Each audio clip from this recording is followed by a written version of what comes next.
Prior to us coming back to order, I'd like to refer anyone who needs translator services to Ms. Valbuena at the podium. Thank you, President West.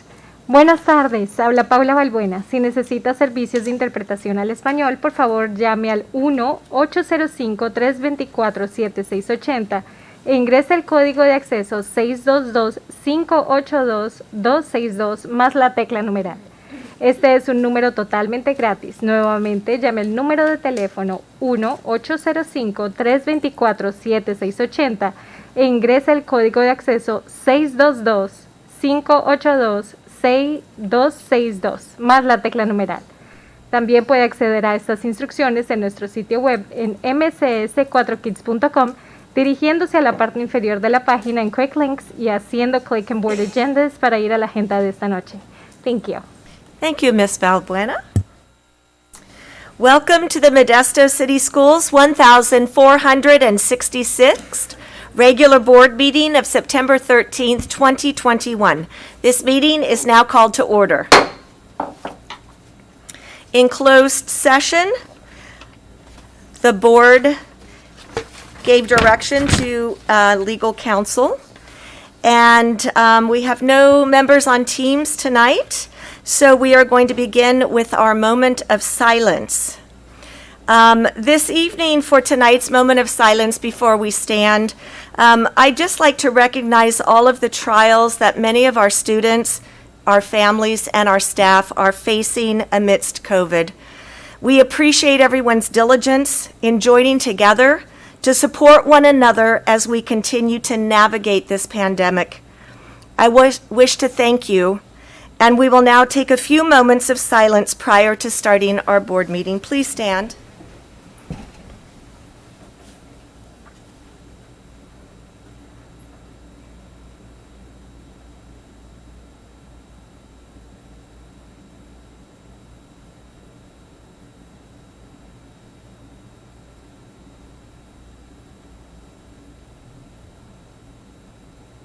Thank you. You may be seated.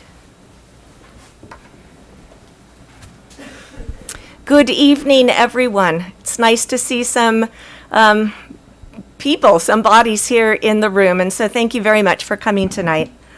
This open session of the meeting of the Board of Trustees is being live streamed at the direction of the board. The live stream is available on the district's website, and recordings will be available for viewing the day after the board meeting. Modesto City School Board meetings have been adjusted to follow the safety and health precautions until further notice. We have a few things regarding public comment. We have provided an opportunity for the public to provide comments tonight. It is outlined in the agenda. The public has been given the opportunity to call in and leave a voicemail, to send us a comment via email, or to appear in person before the board. Any public comments received via email or voicemail prior to noon, the day of the meeting, will not be read aloud, but they have been transcribed, and printed copies have been provided to each board member prior to the start of each board meeting. They are also available for the public. The voice and email public comments will also be attached to future board meeting minutes for approval. This practice will continue until further notice. For the members of the public who are interested in commenting in the future, we welcome your comments. For this evening's meeting, if you wish to address the board during the period for public comment on a subject which is not on the agenda, you must complete a public presentation request card, look like this, and submit it prior to the period for public comment. Every person who wishes to address the board, please fill out one of these cards. You will find the cards in the lobby, and then you can hand your comment card to Ms. Chambers, who's in the back of the room. Ms. Chambers, wave your hand. Thank you very much. If you plan to speak on a topic, please fill out the card now, as no cards will be accepted after the period for public comment has begun. The maximum time for any one speaker is 3 minutes, for a total of 30 minutes. So we have something very exciting tonight for our Pledge of Allegiance, which is the Pledge of Allegiance and the posting of colors tonight. Ms. Noonan, can you please introduce our presenters for the evening? Yes, I'm happy to. Hopefully everyone can hear me. We are very excited to be doing this special ceremony tonight. We are pleased to welcome students from the Fred C. Beyer High School Junior Reserve Officer Training Corps, or JROTC, to post the colors and lead us in the Pledge of Allegiance. Led by Major Parnish Sharma, retired, we also have Cadet Victoria Bradley, Cadet Josie Fisher, Cadet Anaya Kirkendall, I hope I said your name correctly, and Cadet Joyce Kirkendall. Please post the colors and lead us in the pledge. Everyone, please stand as well.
Forward, march!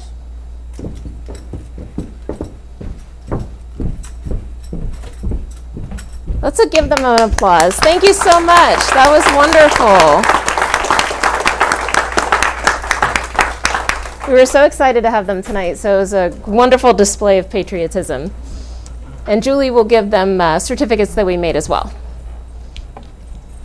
President West, back to you. Thank you. I was fortunate enough to meet the young ladies before we went into closed session tonight, and they're just a really wonderful group of students. So I'm glad that we have this program in our district now, and it was just nice to have that presentation. Thank you so much. We'd like to move on now to Dr. Noguchi's welcome and announcements. Wonderful. Thank you, President West, and good evening. And thank you all for coming in tonight, and also those that are tuning in. I have to say it's truly wonderful to see Beyer JROTC post the colors and lead us in the Pledge of Allegiance. 3 years ago when I got here, I'm into my fourth year, I was approached by a number of board members that really had a vision for a JROTC program in Modesto City. So it's great to see the vision come to life and actually come to life here in the boardroom. So that's very exciting. I want to bring your attention to a few items on the agenda this evening, particularly in consent. So I want to bring just some voice to the consent items. There's two. The purpose of a resolution is really just an opportunity to lift up and to recognize a group of individuals or a team or a specific topic. And tonight we have two resolutions. The first one, C4, is a resolution declaring the week of October 11th through the 15th as National School Lunch Week. We recognize that nutrition services under the leadership of Chris Atwell plays a vital role in the education by providing nutritious meals for all of our students, and truly they've done a tremendous job over the last 18, 19 months with COVID. The other resolution that I'd like to lift up is F2. It's a resolution proclaiming the month of September 15th through October 15th as National Hispanic Heritage Month. This resolution shows the support in encouraging students and residents to celebrate history, culture, and the contributions of our Hispanic community. Additionally, in our agenda tonight, we have a tentative agreement with our Teachers Association, which has been 6 months in the making. I want to thank publicly both negotiation teams, both districts negotiations and also MTA, for their countless hours in working to develop this tentative agreement. I'm confident that as we continue to work together in a very collaborative way, that we are creating the right conditions for our kids to really meet their potential and ultimately their educational goals. Two more things I want to say. I know this one's a little bit longer than usual, but I want to take a minute to really call out and recognize staff from cabinet members to extended cabinet members to site level individual teachers, administrators, paraprofessionals, CSEA.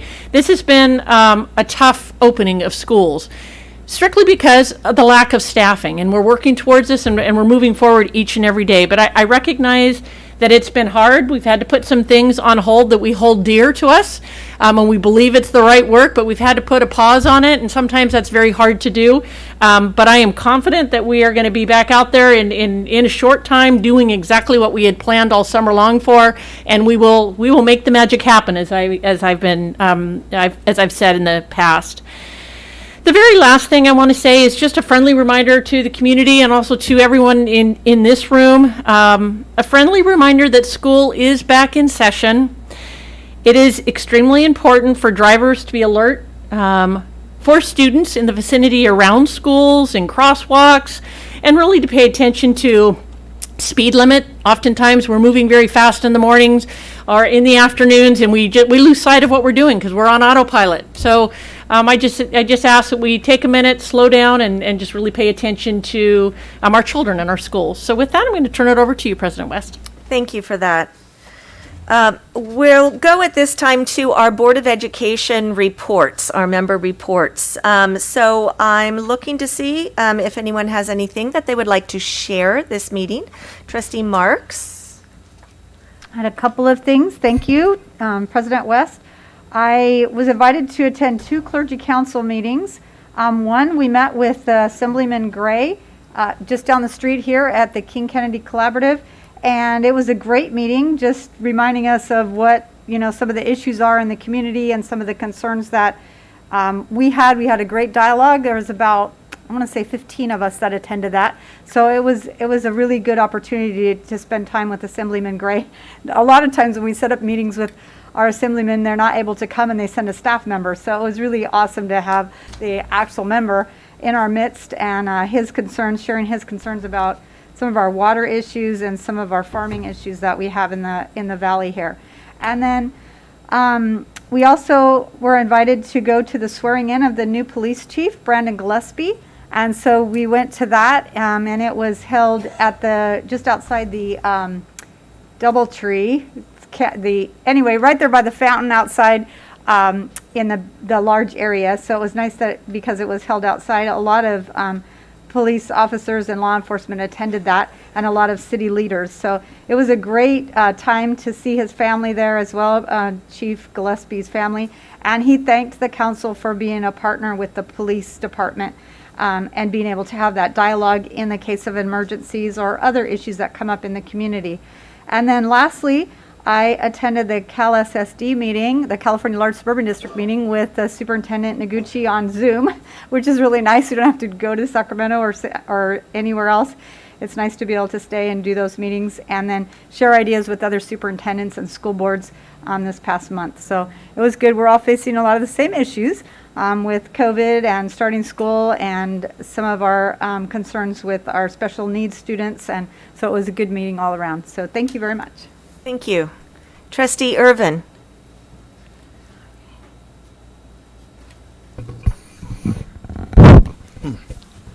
Yes, got a chance to attend our parent night, back to school night. Elementary school, I went to Beard and Insulin, and I wanted to go on site even though it was virtual. Because I wanted to see how our teachers interacted with our parents doing the virtual parent night. And so got a chance to really see some engagement with parents being virtual there, and teachers ready and engaged technology-wise and things. So it was really good to get out and see how that worked with parents at those two elementary schools. And then I went to high schools. I got a chance to go to Elliott and Davis, and again on site there, and saw teachers either engage with parents or waiting for parents to log on virtually, but also got a chance to see some of our great programs we had out, the CTE out at Elliott there with the construction technology and medical assistant. So it was good to talk with those teachers about those emerging programs there. And then also at Davis, got a chance to see teachers and engage there, and also take look at some classes where teachers were also engaged with parents virtually online for that back to school parent night. And then the Davis grand opening, or not groundbreaking, ribbon cutting of the new medical assistant or medical health careers building there at Davis High School. So it was wonderful to be able to see our students have some of the same facilities that some junior colleges have right here in high school. So it was very excellent to be able to see our students be able to grab hold of emerging technology in terms of health careers and things like that, and have hands-on real world experiences there. So that was a little busy that month. Thank you. Thank you. Trustee Brown? Yes, John, I'm glad you mentioned the Health Careers Academy building at Davis. That was an exciting time to be with fellow board members and members of the district and the community to be a part of that ribbon cutting. Great to see our CTE programs growing. I also had the opportunity to attend a Zoom meeting with Mr. Zierli regarding a CSBA presentation that we will be a part of in San Diego this year. We have primetime presentation time slot of Friday morning at 9 o'clock, where we're going to be presenting about how to successfully put together a bond program. So that will be a great opportunity to showcase the district and what we've done, and hopefully continue to do. Thank you. Vice President Lopez. So, real quickly, I just want to say that I was also able to catch a couple of the back-to-school nights virtually. I wasn't able to make it in person. So I was very excited to see that, hear the principals, and hear some of the work that was going on at different schools.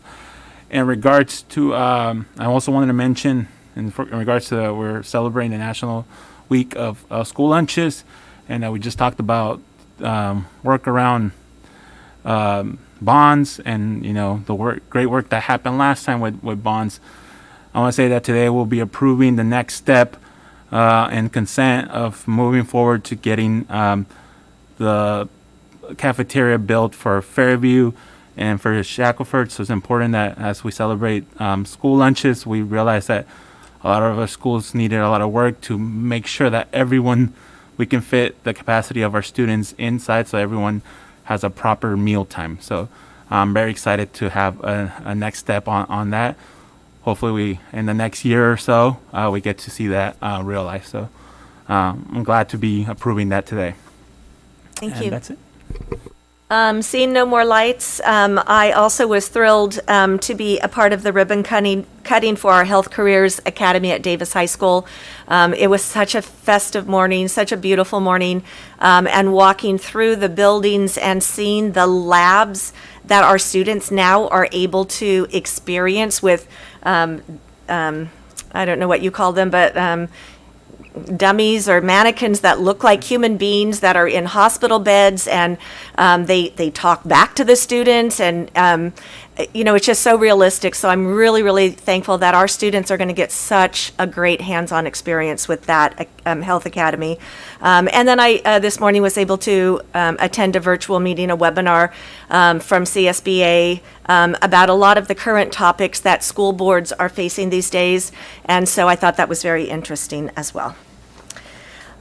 So we're going now to some more recognitions. Ms. Noonan, would you please tell us about the recognitions you have? Yes, thank you so much.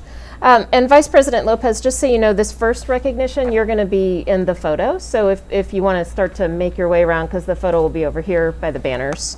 Or you can wait until I'm done and then make your way around. So first up, we will celebrate a student with outstanding character through our Character Education Recognition Program.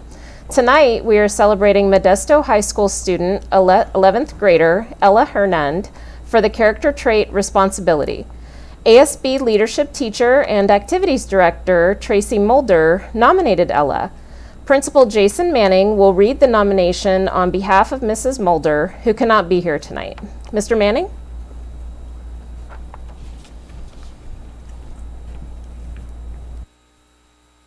Good evening, everybody. Thank you.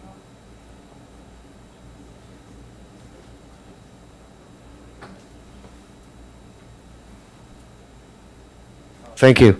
Good evening, everybody. Thank you for this honor, and we're excited to recognize our student Ella. Again, as Ms. Noonan said, this is coming from Activities Director and Associated Student Body Teacher Tracy Mulder. Ella could honestly be nominated for modeling each of the 9 character traits that Modesto City Schools strives to model. Specifically for this nomination, I am nominating her for responsibility because Ella has continued to work tirelessly as a student leader behind the scenes with sometimes little supervision or direction other than being assigned to create or execute a plan to enhance those shared experiences that ASB leadership classes often are responsible to create. She is organized, follows teacher and school rules, is careful to ensure groups she oversees or collaborates with do the same, and always stays classy and kind. She is not only the activities lead in our ASB class, but also responsible for pushing out the social media as a social media director for our school's National Alliance on Mental Illness Club. The levels of responsibility that Ella has assumed on our campus could only have become a reality because she is trusted by her peers, our staff, our administration team. She is an amazing young woman. Congratulations, Ella.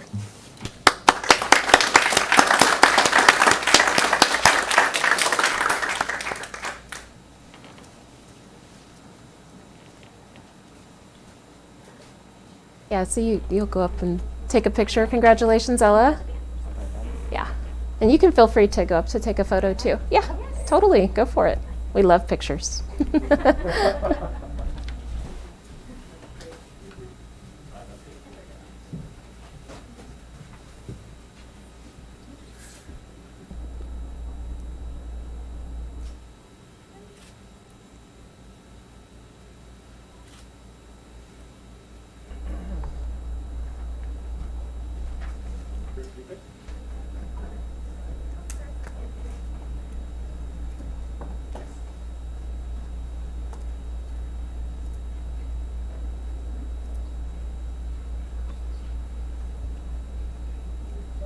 Great, thank you so much. And congratulations, Ella. Okay, next up, tonight we will celebrate our MCS hero. Tonight we're celebrating a Modesto Virtual Academy attendance clerk named Blanca Dominguez. Modesto Virtual Academy data entry clerk Clara Arguelles nominated Blanca. Clara is here tonight to read the nomination, and then Trustee Mejia will take the photo. And the microphone should still be on, I believe. Okay, so as you know, COVID has changed all of our lives. Blanca has been with Modesto Virtual Academy less than a year. Last year, MVA increased from about 200 students, which included MVA and long-term independent study, combined to over 1,400 students. This year, the program is at over 1,200 students. Blanca has gone above and beyond her duties to help make the program successful and support our MCS families. She is caring, considerate of all our MCS families' needs, and willing to step in wherever she is needed. Blanca doesn't need to be asked to help, she volunteers. She has worked to help create sections, add teachers, schedule students, and update special programs. Without her help, the program would not have been as successful as it is in the past year and the beginning of this school year. Blanca truly is an MCS hero.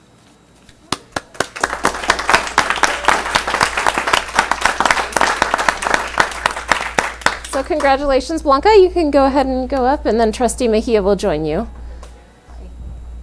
And sweetie, you can go up and take a photo too if you want.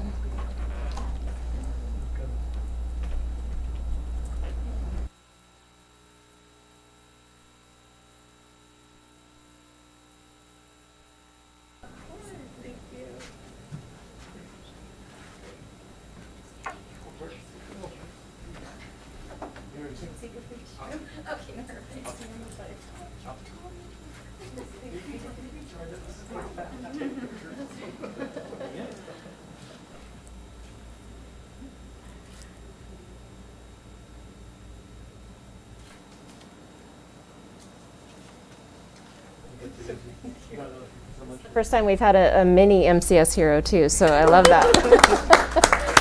Congratulations.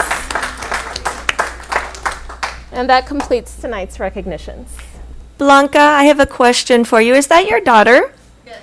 The way she was looking at you with adoring eyes, just be grateful and embrace that. That was so sweet. Thank you. And those photo opportunities are so important, aren't they? Thank you very much. We're going to move on now to our approval of the consent agenda. And before we begin, were there any comments from the public regarding consent agenda items? Ms. Chambers?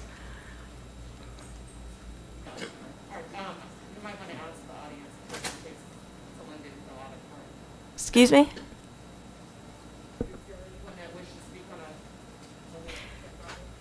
On the consent agenda items, anyone who wishes to speak on those items tonight?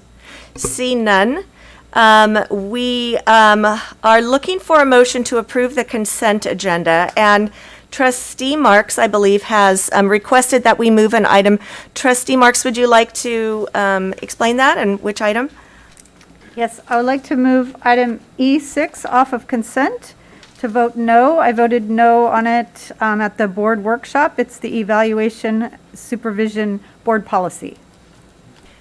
Thank you. So we will take that item out, item E6, and we will vote on that separately after we vote on the approval of the consent agenda.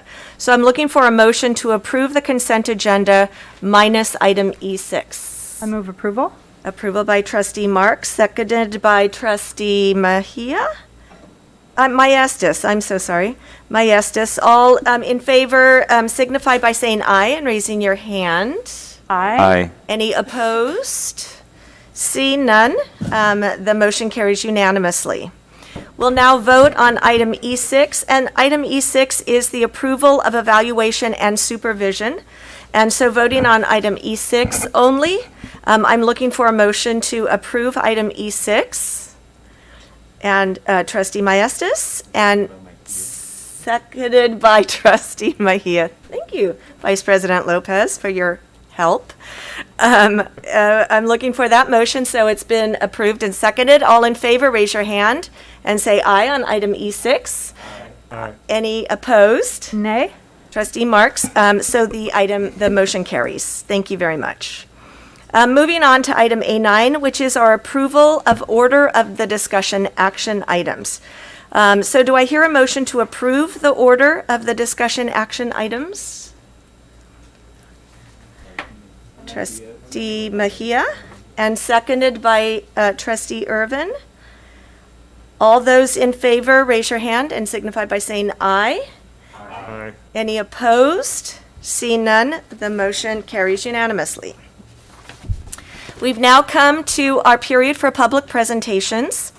Thank you again for attending tonight's board meeting.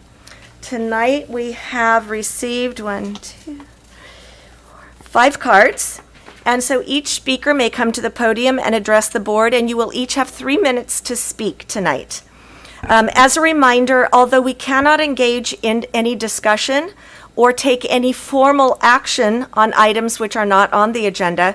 We do thank you for following the protocol and addressing the board, and for taking the time to be here and sharing your views with us this evening. So the first card that we have received is Cassandra Gomez. Please come to the podium. Thank you.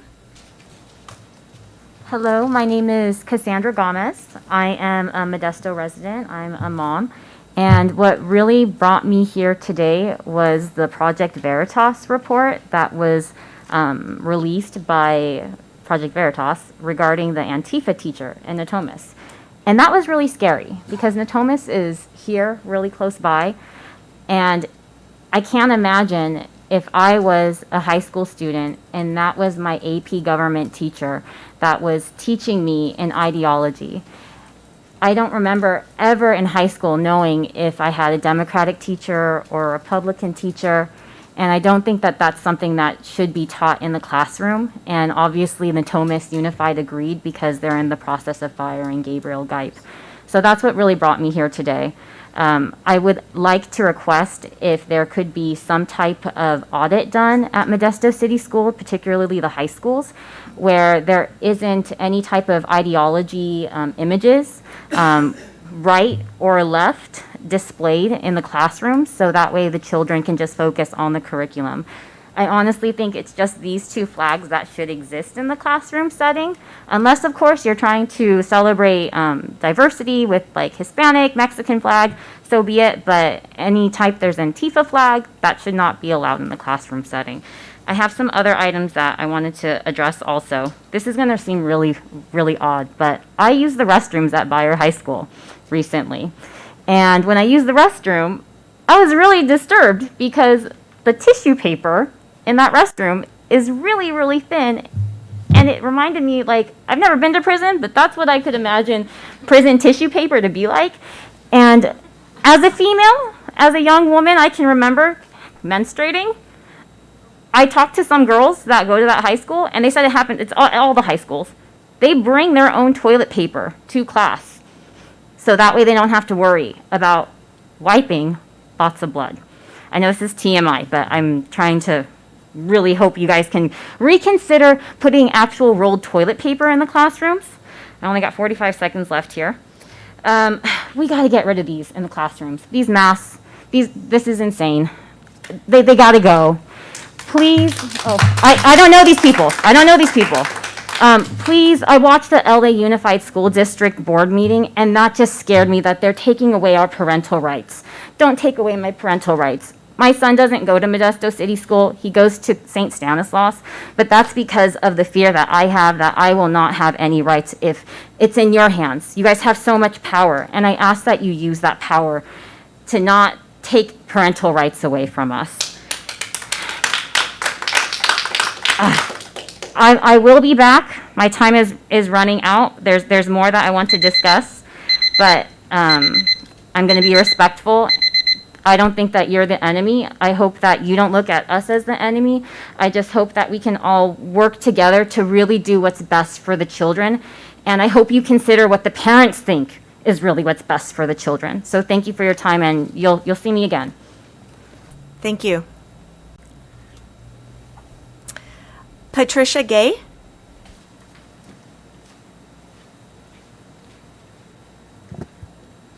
All right. Hello, my name is Patricia Gaye. I am a mother of 2 children in Modesto City Schools, both at Fremont Elementary School. And, you know, I submitted a comment by email last August 31st. I hope it made its way around to everyone. Encouraging everyone to review the American Academy of Pediatrics guidelines for safety in the classroom for children. I'm not going to repeat or read all of that again to you because since then, actually, you guys have published the 2021-22 COVID safety plan online. So I really wanted to say thank you so much for providing that information publicly. Also, the adding daily updates on the COVID dashboard has made a huge difference, at least among my parents' friends as far as understanding what's happening at the schools. So I really just wanted to say, please do keep communicating with the families that have children in your schools. It will foster more trust. And I know that there are a lot of parents out there who are very scared and mistrusting. So knowing what is being done to protect our children, especially the ones that are too young to be vaccinated, that are under the age of 12, you know, we really entrust you with their safety every day that they arrive to school. So rather than having to sort of guess and understand this flow chart, I really just wanted to say thank you so much for providing that guidance on the website. And I definitely encourage you to continue providing that information to parents to help reassure us, help us know that our children are being kept safe. So thank you very much. Thank you. Josie Madrigal?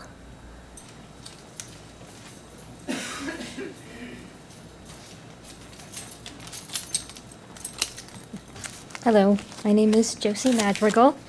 I'm the mother of 4 children, and I really don't like public speaking, but I really have no choice. I need to speak up for them.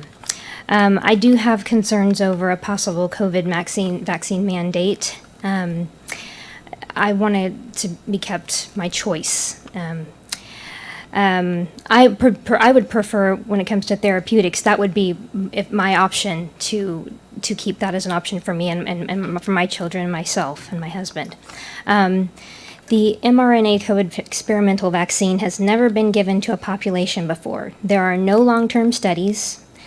To date, the vaccine adverse events reporting system under the CDC has recorded, I believe it's close to 15,000 deaths associated with this shot, as Senator Hall was speaking about this recently to the Senate Committee on State Affairs.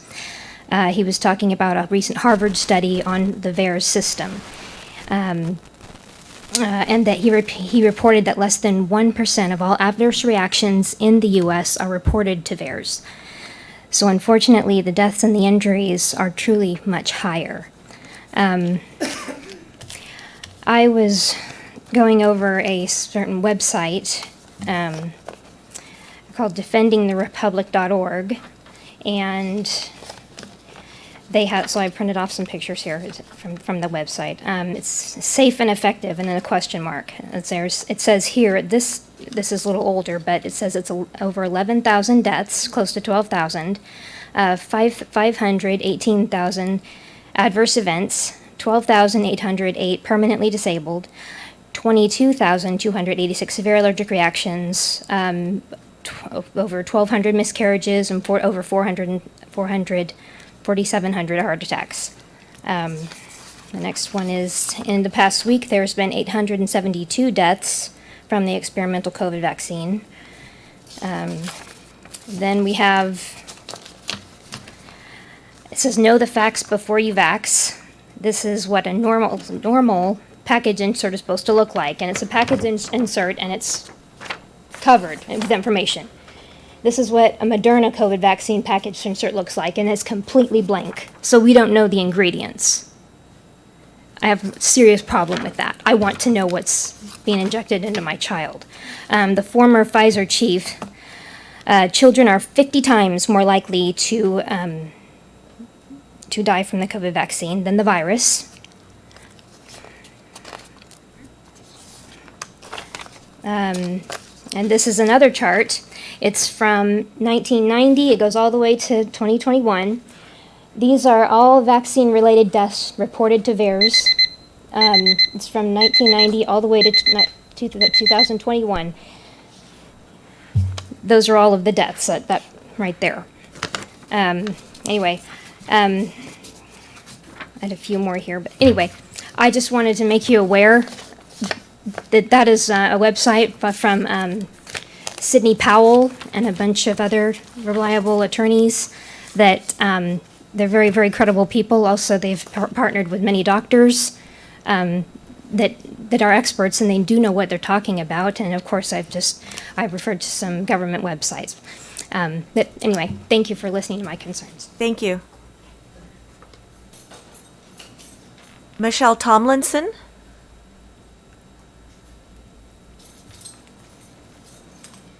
Hi, how are you?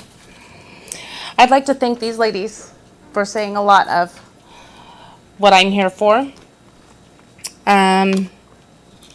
So I'm just going to quickly get started on one thing that has a concern to me, and that is the coronavirus testing on our student campuses at Johansson High School and the waivers that we're being asked to sign to allow staff to oversee repetitive testing over a period of 10 days.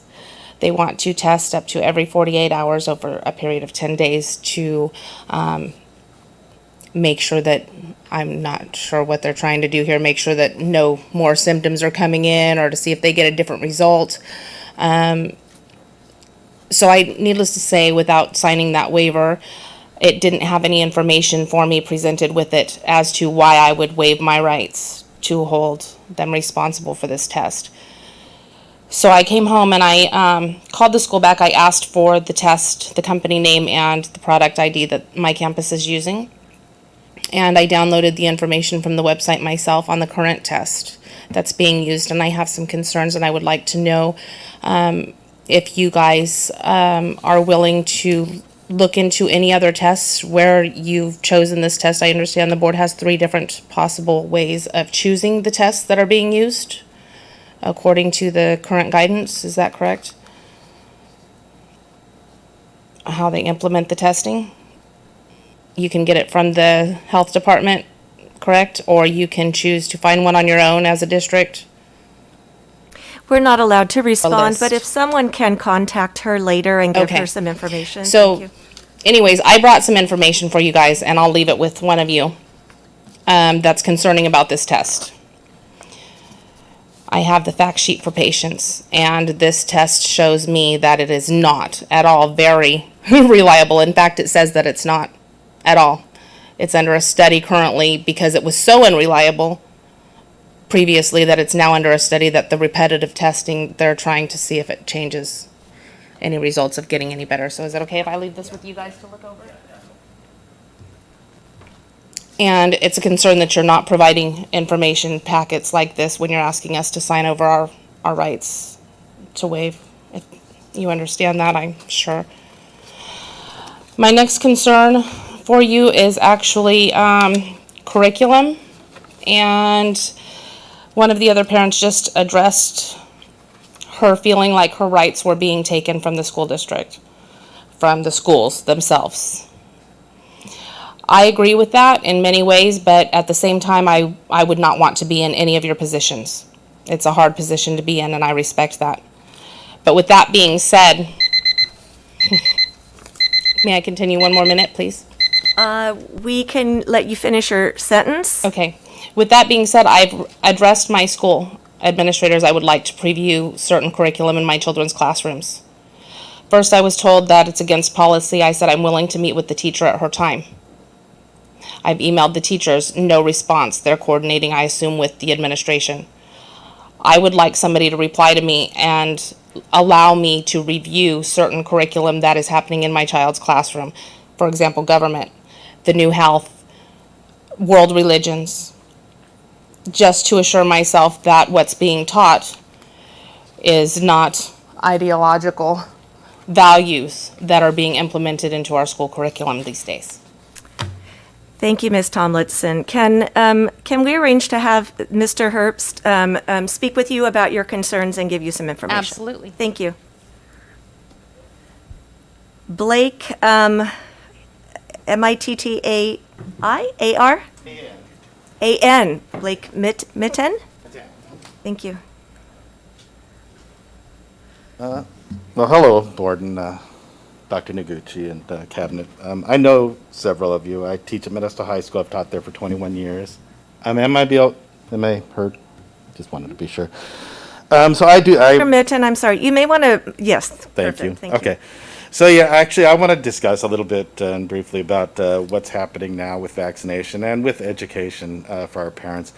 I'm a resource specialist teacher, and I've had students come up, and I'll be honest, some of what we've heard tonight. There's a lot of, I think, misinformation, and the districts already require many vaccinations that keep our public safe. And I think that our district really, in all honesty, I think has that commitment to be out there educating. We're, when we look at our community, I think we're almost singular in our opportunity to educate our community. And I've had students come up to me say, I'm going to get COVID if I get the vaccine, and things like that. And I read in the paper that in San Francisco, they've had 0 COVID outbreaks in their schools. We're having quite a few individuals get related. In San Francisco, 96% of the staff is vaccinated, and 90% of their 12 to 18-year-old students are vaccinated.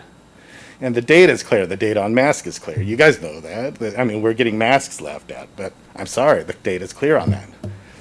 The vaccines are safe and effective. We've seen the results at schools. We've seen teachers have died.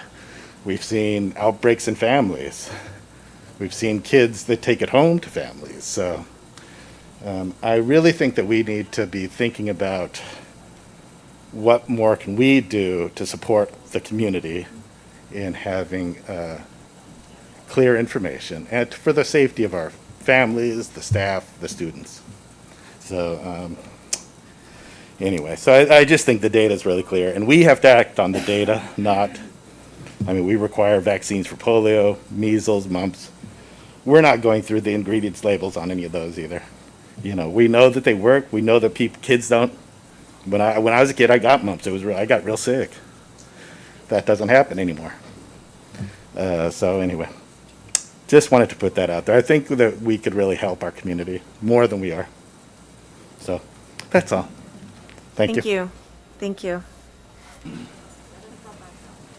I'd like to take the opportunity to thank each and every one of you for being here tonight, for taking time out of your evening to come down here and to speak with us and give us your thoughts and your ideas and your concerns. And we really do appreciate, and we are listening to everything that you have said tonight. So thank you so much. We are going to move on to our next item now. And so the next item that we are going to discuss, we're moving on to B1, which is our Student Representative Board Report. Ms. Banaka. Thank you. So to start off with, Interhigh recently held our first meeting on September 7th, and I'm pleased to say that there were about 25 students in attendance. The meeting was held on Microsoft Teams, but looking towards the future, we will be meeting in person as soon as we can get the logistics worked out because of such an overwhelming interest in going back to our in-person meetings. In terms of school reports, many schools are in the midst of planning for homecoming, powder puff, rallies, and all of that's really exciting to hear. Bayer is creating dress-up days for their home football games. They're encouraging their student section, the Red Sea. Johansson is currently working on celebrating the Athlete and Club Member of the Month on their socials. Enox is working on getting more freshmen and sophomores to join their student section at football games. Modesto has been putting off a lot of posters about mental health and suicide prevention, which I've personally seen quite a bit around our campus, and I think they're great. Gregory High School recently held their freshman leadership interviews, and they're working on dress-up days as well as their club rush. Downey held a Knights Academy for incoming freshmen, where spoken word poet Brandon Leake, who was actually featured on America's Got Talent and actually got a gold buzzer, he spoke. And then last but definitely not least, at the beginning of the school year, Davis High welcomed freshmen and introduced them to their respective student mentors, and they're also planning for Cancer Awareness Month in October. So overall, we're seeing a lot of student engagement from all of our school sites. At the inter-high meeting as well, we discussed how we could best spend the ESSER, or elementary and secondary schools emergency relief funding. Students suggested creating a district-wide peer support group where students can share their struggles and help each other out. They also thought it would be beneficial to have programs teach high school seniors how to approach college applications and support their transition to college, especially considering how much the college application process has changed because of COVID. Furthermore, students stated that it would be helpful to spend some of the funds on promoting mental health resources at our school sites and district-wide. And finally, they suggested creating stress-relieving workshops at schools in their career centers. And then finally at Inter-High, we discussed some of the ideas for our service project. A really cool idea that was brought up by Downey's ASB president was connecting with an organization called Chemo Crew, which is a local organization that provides support to people going through chemotherapy. And Downey has already worked with them in the past, so we think it could be great for us to work with them as a district.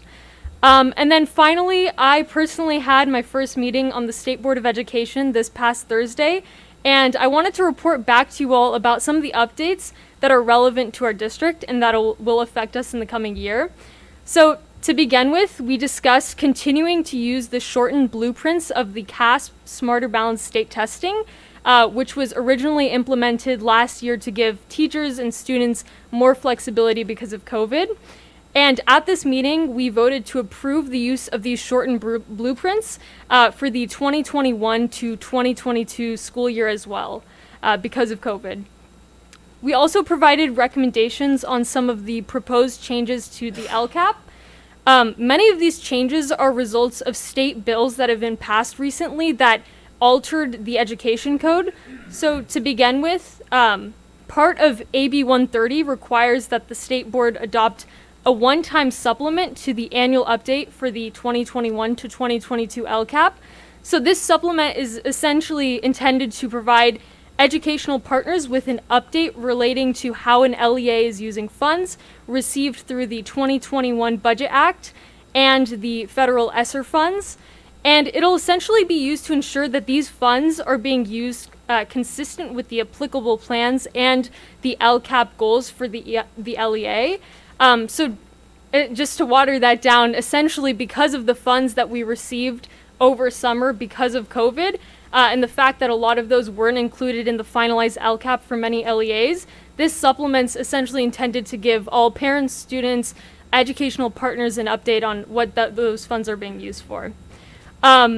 Also, LEAs that have consistently low-performing student groups or low-performing schools, now because of a new bill, must write a goal in their LCAP focused on addressing the disparities in performance of that student group or school. Next, any unused portion of the increased apportionment based on the enrollment of foster youth, English learners, and low-income students now must be used to increase or improve the services for those students in the coming year. So essentially, it's like a carryover to ensure that all of those funds are being spent exactly how they were intended to be spent. And then finally, the state board received feedback about the word stakeholder, and Native Americans communities have brought to our attention that it is offensive as it connotates the practice of staking a claim to land. So we are currently consulting these communities and seeking a replacement term. Temporarily, our replacement that we've been using is educational partners. So I wanted to bring that to your attention. Again, no action was taken on this item regarding LCAP. However, our recommendations will be considered by the CDE, and then the revised item will be presented at our November meeting, and we'll vote on it then. So these are just some of the updates that are coming down the pipeline and that I think will affect our district. And so hopefully that's helpful for you all to kind of get a heads up on that. And other than that, that's pretty much all for my report. Thank you for the thorough report. I don't know if we all realize how lucky we are that we have someone on our board who's also on the state board, and you can help us understand what's coming. So we really appreciate that feedback. I am thrilled that our students on our high school campuses are becoming involved in getting back to a little bit of what it feels like to have a normal school year. So I think that's really encouraging. And also when we have their ideas of ways to benefit our community, I'm super impressed because these are our future leaders. And I'm so pleased that we have so many students who are passionate about helping others. So thank you very much for that report. Do we have anyone from CSBA tonight to make a report? I've seen no one.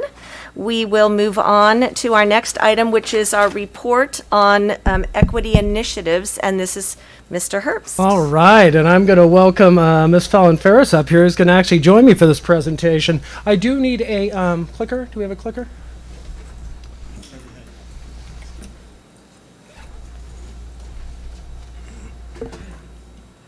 Welcome, and it's certainly nice to meet you. Likewise, being I'm here. happy to be here.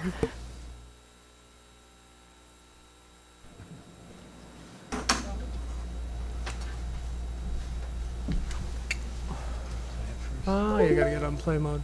Well, I can at least start with the introduction. Good evening, Board President West, trustees, Superintendent Noguchi, cabinet colleagues, and guests. Tonight, Fallon Ferris and I plan to provide the board with an update on the equity initiatives that we've been engaged in, and something that's passionate for both of us and something we look forward to presenting this evening. Really want to focus on two key areas.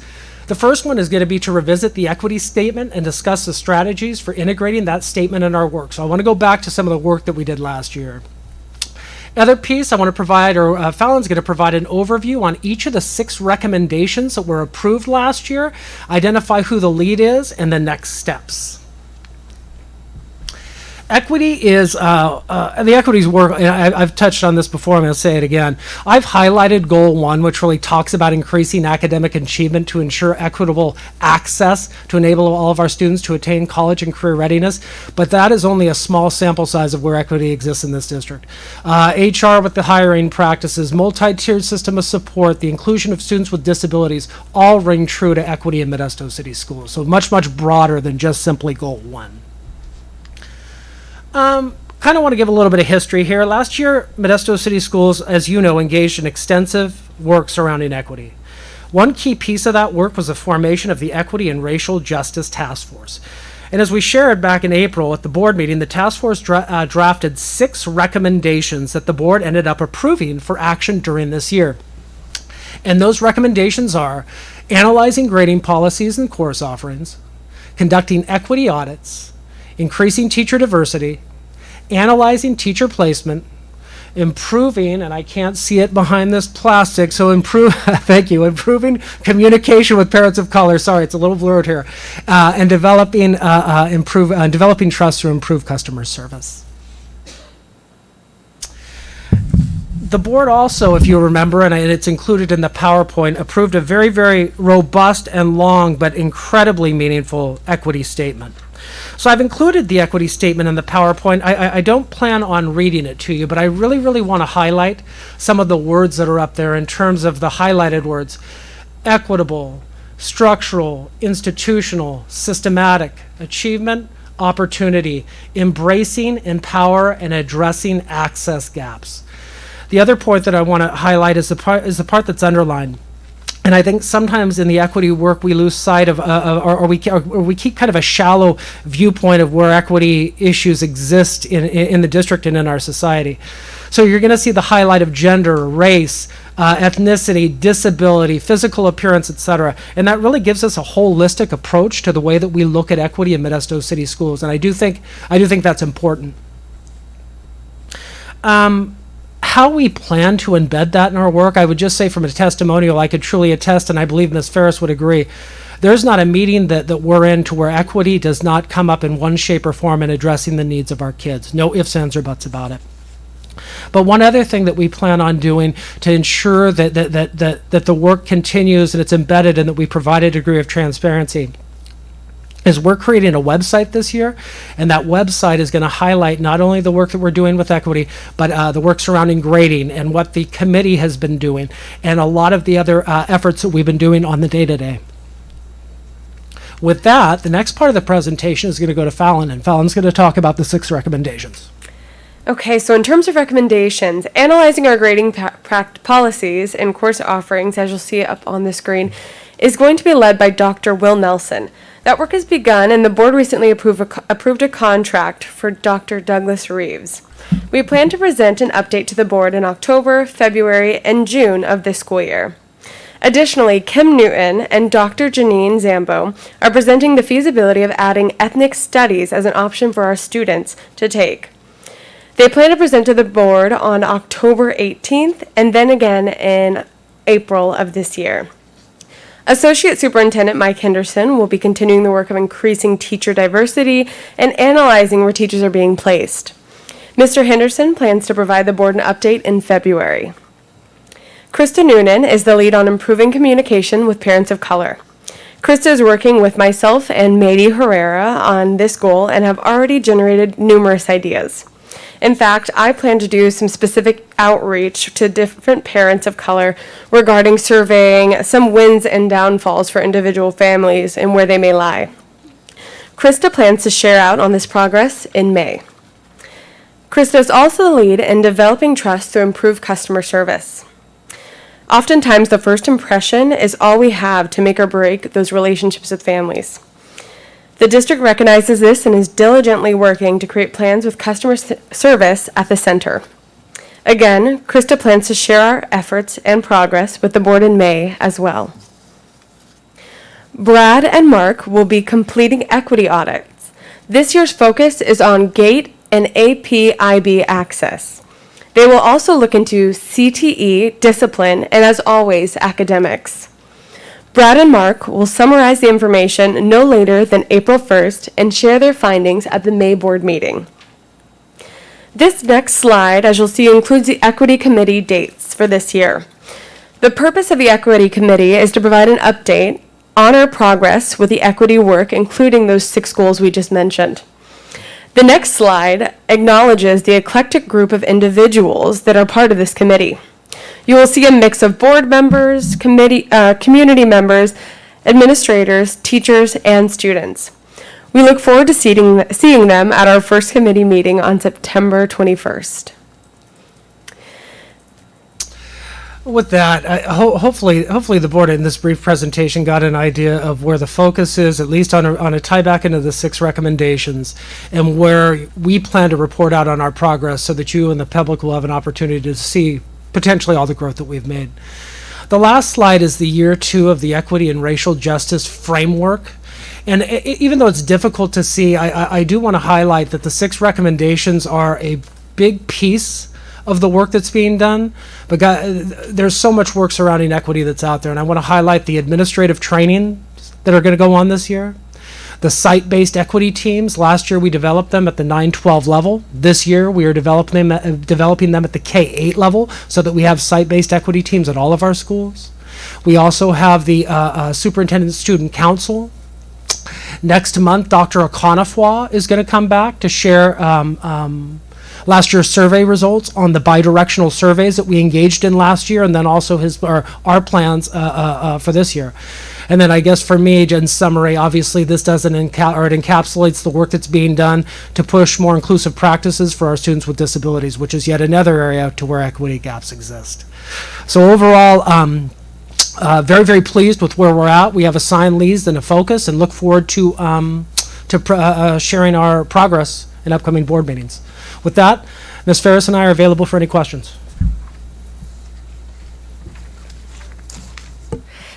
Ms. Chambers, do we have any comments from the public on this agenda item? Is there anyone who wishes to speak on this agenda item? Yes, please come to the podium. Okay. So I have a quote here. I have a dream that my 4 little children will one day live in a nation where they will not be judged by the color of their skin, but by the content of their character. I have a dream today. Those are famous words by Martin Luther King Jr. When I first read this, for some reason, report on equity initiatives, equity kind of like sparks, like, is this about like victimhood? Like giving the stamp of approval on victimhood? But I read the first district goal and I go, wow, that's a great goal. yeah, I love that. Yeah, let's make sure everyone has equitable access to go to college and get a good career. I went to college and I have a great career. I'm very thankful. But then the recommendations, I have concerns about analyzing grading policies and course offerings. With grading policies, it's either you do the homework, you study for the test, you pass the test. To me, that's very black and white. I don't know how you can change grading policies to help students pass unless they don't put in the work to pass the test. An equity audit, I don't understand what an equity audit, again, you said equity is very broad. I'm not understanding what equity means. Increased teacher diversity, oh man, I have such an issue with people being hired based off of this versus what's in here. And I think that's really important that our children know this doesn't matter. This doesn't matter. It's what's in here. I don't want a teacher to be hired because they're a certain color versus them not being a certain color. So I just want you all to know, color doesn't, it's 2021. Color does not matter anymore. It's your character, it's your content, it's what's in here that really matters. Improved communication with parents of color, I don't know why, but that just really rubs me the wrong way. Parents of color, I think because I think back to the 60s, colored people. I'm that just doesn't sound good in my head. Parents of color. I'm half Native American, a quarter Korean, and a quarter Polish, and I'm am I a parent of color? That's. I feel like it has a negative connotation to it. Develop trust through improved customer service. That's a great idea. I've been contacting staff, Modesto City School staff, and they've been very responsive. I've been very impressed with the information that I've been getting back. Someone just emailed me while I was waiting here. I was oh wow, thank you for responding back on AB 101 being dead in the Senate. Thank you. But I just have a concern with people, with our children being allowed to say, oh yeah, this is what's holding me back. And I don't think it's held me back at all. And I really do believe in my heart that I've been able to get as far as I've been able to get far in life with school and career because I put in the work and the effort. And that's what I want my children to learn. And I think that's what all children should learn is you put in the work and you're going to get results. This doesn't matter. This does not matter. It's what's in here. It's the content of our character. That's what really matters. So thank you. Thank you. Are there any further questions or comments from members of the public? Seeing none, we'll go to questions or comments from board members at this point. Trustee Maestas? Thank you. There we go. Thank you so much for that presentation. And Fallon, I've worked with you before in equity, and I've learned a lot. So I want to thank you for that, and I'm happy to have you on board on this initiative. I have a couple questions, and the first, is it a couple questions or just one? It might just be one. On the conducting equity audits for marginalized student groups, you mentioned GATE, AP, and IB access. Can you just elaborate a little bit on what data you plan to collect as you move forward? Enrollment data. I would want to look to see, just in terms of initial, what we had talked about and what the task force has talked about, would be representations of populations of students that are enrolled in GATE, AP, and IB. And if there potentially is a group that is underrepresented, specific actions we would take to try to achieve representation. Can I follow up? Is there any way to track kids that have been in AP or IB and their success post high school after they've left us, their success afterwards, even if they, regardless of success rate on the test itself, but success rate in college? Yes, I've seen some persistence, I think they call it persistence data, that identifies how well students do post secondary, and I believe we could get that data for you. Okay, yeah, that would be great. Thanks. And yeah, that was my main question. I just want to say I'm very excited to see the reports as they come in for each of these specific guidelines here, and I thank you for the very important work for our community on this. Trustee Irvin and then Trustee Mejia.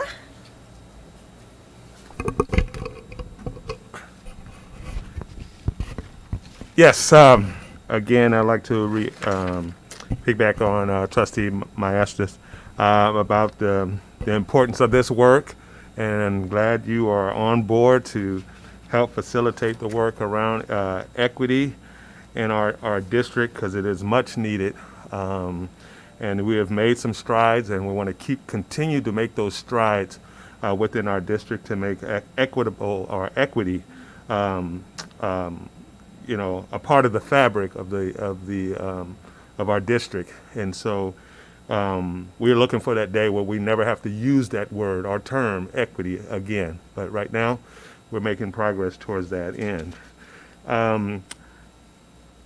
Recommendations, as far as the equity, the new equity task force committee, what about training for those who are a part of that committee? Has that been discussed, or a possibility as well to provide ongoing support around training in equity with those who are on that committee?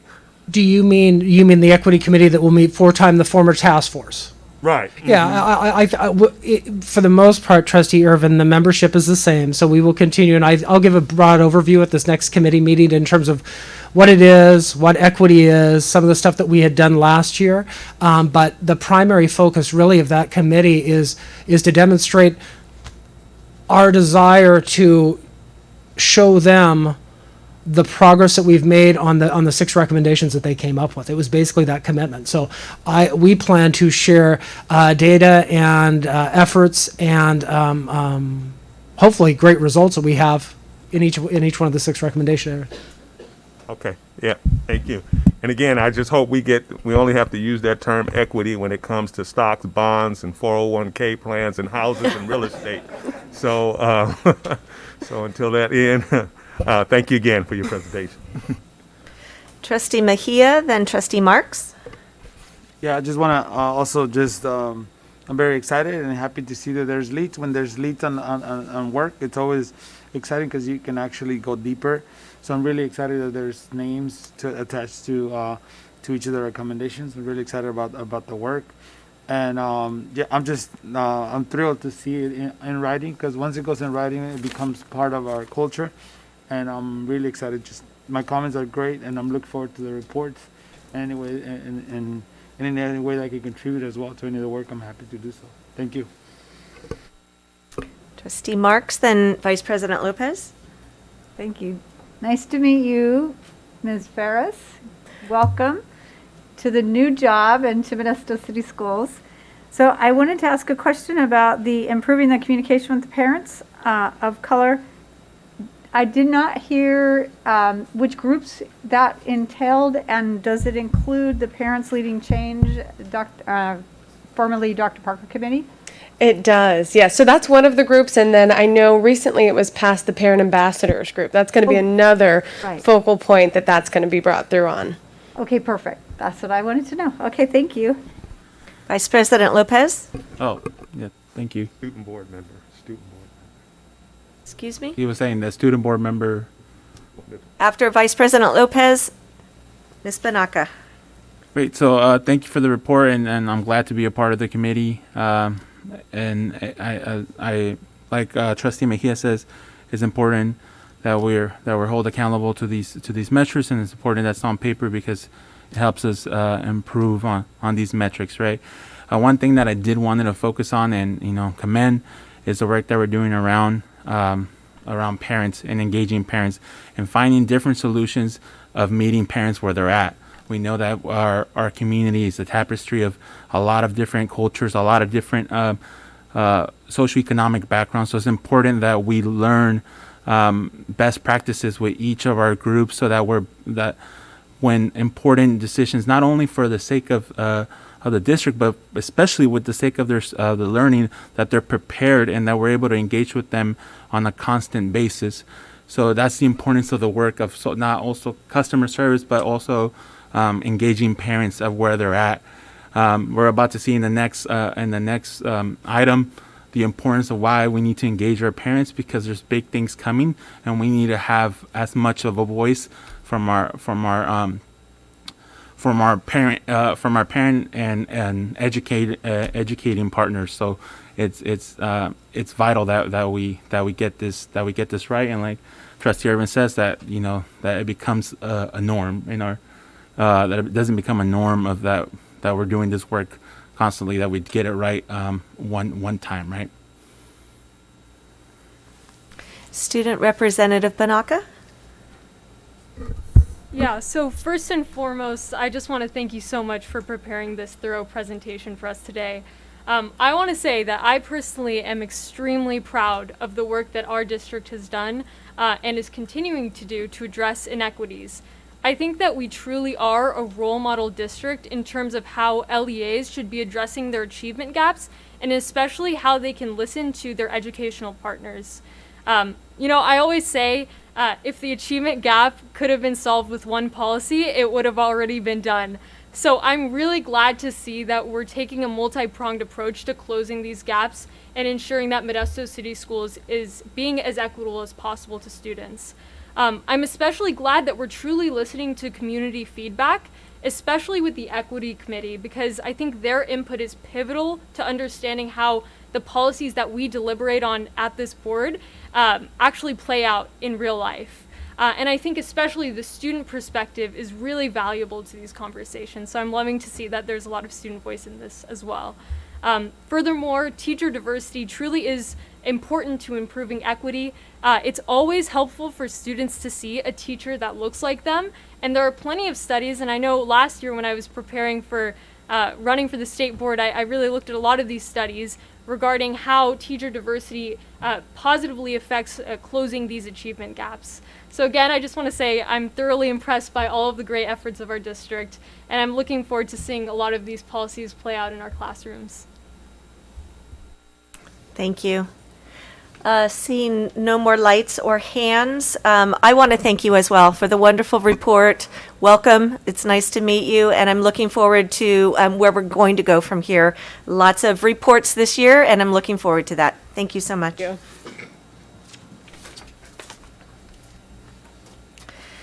Our next item is B4, and this is both a report and an approval. This is a report on the high school boundary committee recommendations and timeline, and approval of the appointment of 2 board members to the high school boundary committee. Mr. Zierli.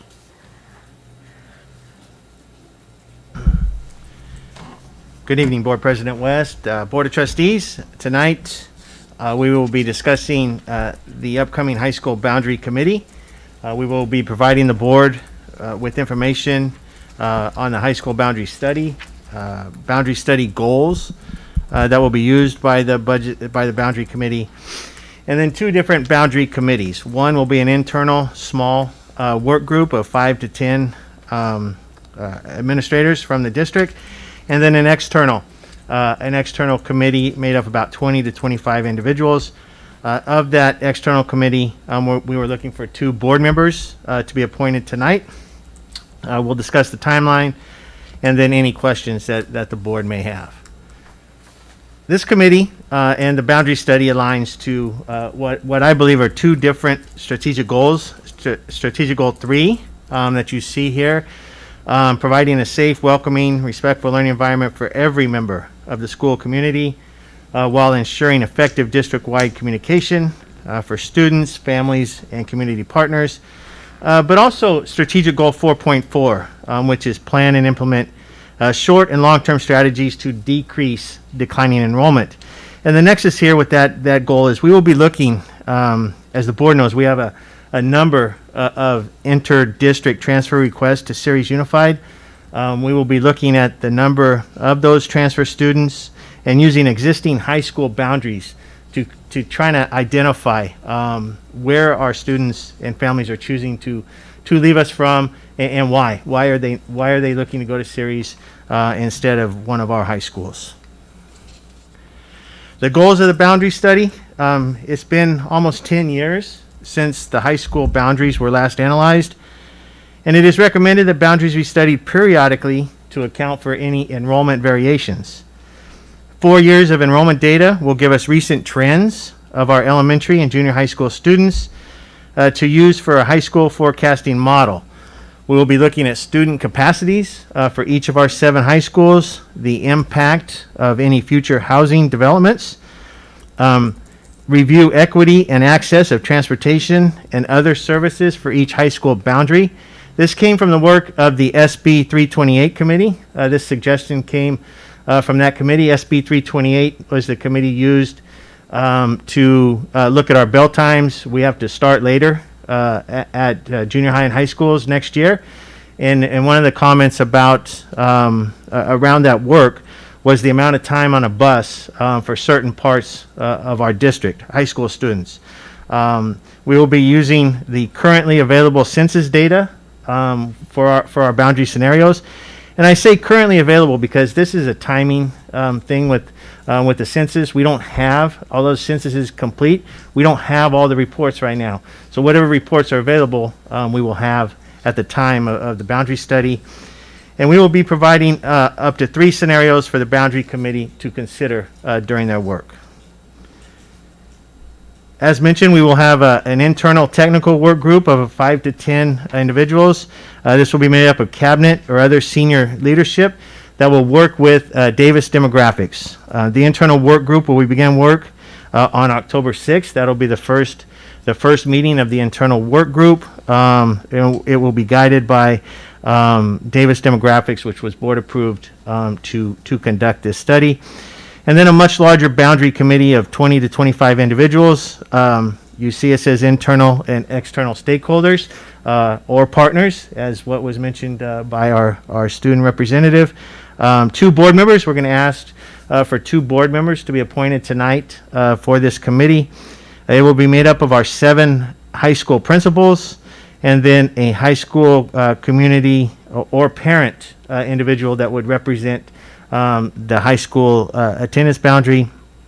Labor partners, that would be CSEA and MTA, and then we're estimating about 5 key communicators for the district that wants to be part of this boundary committee. A timeline for the work would be October through February of 22. The committees will meet monthly. Dates will be to be determined, but because this would be a makeup of some parents or other business leaders, we expect this committee to begin work after 5 o'clock. March 7th board meeting, we plan to bring a boundary committee recommendation to the Board of Education, and then March 28th, the Board of Education would adopt the boundary committee recommendation if there is a recommendation for revised high school attendance boundaries. With that, I'll answer any questions you may have.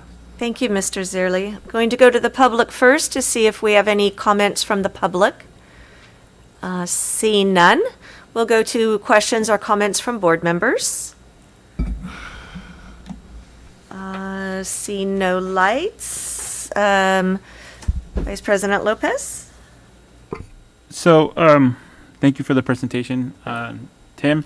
I wanted to ask around when the boundary committee sets a recommendation, is there going to be, I mean, I've seen this with redistricting, and I've seen this with working around creating city council boundaries down in Merced, but so would there be a process afterwards for a wider range of input from community at large and parents, or what does the process look like beyond March 28th?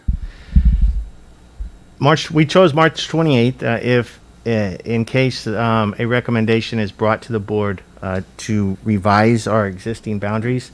That gives us time between April 1st, April 1st and the end of the school year to really communicate the changes for the next school year. But the work that you speak of would happen sometime in October through February. That we're asking for each high school to find somebody in their community, whether that's a parent or a professional within their community that can help with the communication for that area. And then there'll be meetings October through February that hopefully the high schools or the areas are generating comments from their the people within their boundaries as well. But under this timeline, March 28 would be the adoption of the board of any recommendation. Okay, thank you. I was looking for that part of the high schools generating spaces for their population to get input, right, and having a bigger size group that will be looking at these recommendations. So thank you. Trustee Marks? So just for clarification, this is only dealing with high school boundaries for high school. That is correct. Okay, that's correct. Okay, it does not have to do with elections or elementary schools or any other boundaries. There is a separate Davis demographic study going on for the board trustee areas that are required because of the new census. Okay. So that'll be going on separate from this, but this particular study doesn't have anything to do with Okay, that. just checking. So because Trustee Lopez brought up something, I thought maybe this did entail some of that. So I just wanted to make sure I understood it correctly. Thank you. Seeing no more lights, thank you for the report. At this time, we need to determine who may be interested in participation on the Boundary Committee. As wow, okay. As Mr. Zierle mentioned, we need 2 members. So we have, who raised their hand? Trustee Irvin, Vice President Lopez, and Trustee Mejia. Okay, so we have 3 that are interested. And so, as we heard, the Boundary Committee will meet from October to February, and made up of district administrators, staff, and community members. So this committee is going to take a significant amount of time, just so that everyone is clear with this. So we have a show of hands. We have 3 interested people. So I'm going to ask for nominations and a second, so that we can choose 2 trustees. So do I hear a nomination for Trustee Irvin, Vice President Lopez, or Trustee Mejia? This is going to be a difficult thing. We have 3 people that want to do this position, and we have 2 openings. So I've not done this before. I mean, we have 3 people interested. Does the committee allow for 3 board members, or do we need to narrow it to 2? Yeah, it's up to the board's discretion. You can have 3. It's not, there's a 7-person board, so it's not a quorum of the board. We chose 2. I would leave that up to the direction of the board if you want 3 board members on that committee. I'm not sure if I don't think there's any Brown Act issues with that, because it's not a majority of the board. It's, I hate to turn down people who are passionate and want to serve. And so if there's, if there's something I'm not thinking of, say it now. But otherwise, I would recommend that maybe we look at having 3 board members. So we still need nominations for each of them. So for A nomination. I move that we appoint Trustee Irvin, Trustee Lopez, and Trustee Mejia to the Boundary Study Committee. So Trustee Marks moves. Do I have a second? Trustee Brown. And so all in favor, raise your hand and say aye. Aye. Any opposed? No, it passes unanimously. Congratulations and thank you for your service, gentlemen, all gentlemen. Thank you. So we're going to move on now to our public hearing and approval. So we need to close the regular open board meeting at this time. And now we are going to open the public hearing and hand this over to Mr. Rich. Good evening, President, Vice President, Board, Superintendent, Cabinet. My name is Mike Rich. I'm a Senior Director in the CIP Division. The Education Code 60119 requires that the Board of Education hold a public hearing and shall make a determination through a resolution as to whether each pupil in each school in the district has sufficient textbooks or instructional materials, or both, in each subject area that is consistent with the content and cycles of the curriculum framework adopted by the state board. This must be accomplished prior to the end of the 8th week of school. The district has provided each pupil at the K-12 traditional sites with a standard-aligned textbook or basic instruction materials in each of the following areas, as outlined by the frameworks: history, social science, mathematics, reading or language arts, science, foreign language, world language, health, or world language 712, health 812, and laboratory science equipment 912. All 17 sites that were visited by our Williams Act review teams passed their sufficiency checks without any findings reported. All other sites have reported that they have provided pupils with sufficient textbooks and/or instructional materials. It is recommended that the Board of Education approve resolution number 21-22-06 that Modesto City Schools provides each pupil at K-12 traditional sites sufficient textbooks and/or instructional materials. Thank you, Mr. Rich. Do we have any comments from the public on this item? Seeing none, we are looking for questions or comments from the board on this item. Seeing none, we will now close the public hearing and reconvene the regular board meeting. And now we're looking for a motion to approve the resolution 21-22-06, which provides each pupil traditional site sufficient textbooks and/or instructional materials. This is moved by the student representative, Banaka, and seconded by Trustee Mejia. And all those in favor, raise your hand and say aye. Any opposed? The motion carries unanimously. Thank you. Thank you, Mr. Rich. Moving on now to item B6. This is the approval of revisions to Modesto City Schools and Modesto Teachers Association's collective bargaining agreement for 2020 through 2023. Mr. Henderson. Thank you. Good evening, Board President West and trustees. On behalf of Superintendent Noguchi and Cabinet, and particularly the district negotiations team, we are happy to announce that negotiations between the district and Modesto Teachers Association have concluded, and we've reached a tentative agreement, which is the subject of this item and our request for board approval.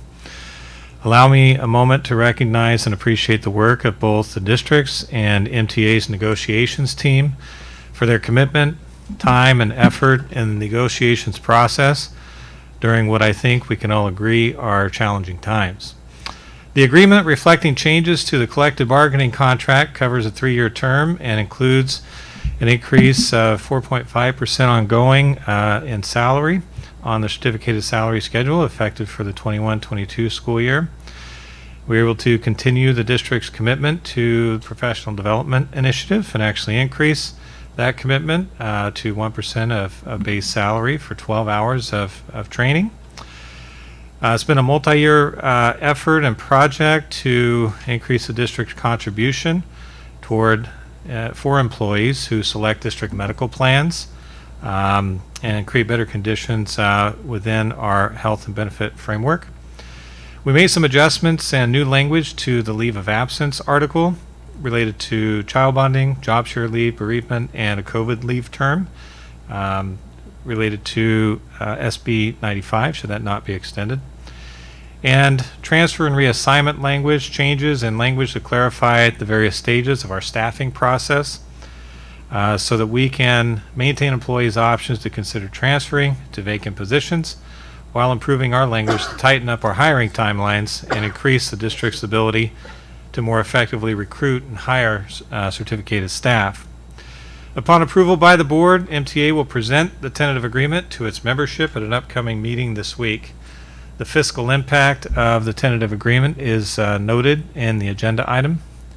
And in accordance with Government Code 3547.5 and following consideration of certification that the costs incurred by the school district can be met during the agreement's term, it is recommended that the board approve the revisions to the Modesto City Schools and Modesto Teachers Association collective bargaining agreement for 2020 to 2023. Thank you. Do we have any comments from the public on this agenda item? Seeing none, do we have any comments or questions from the board? Seeing Trustee Marks? Just a brief comment, just appreciate the fact that we have a 3-year contract. I and all the staff and work that went into this, I know is difficult. So thank you very much. And it's nice to have it completed at the beginning of the school year. So this is great. Thank you. Thank you. I think we all appreciate the time invested from all of our members. Thank you.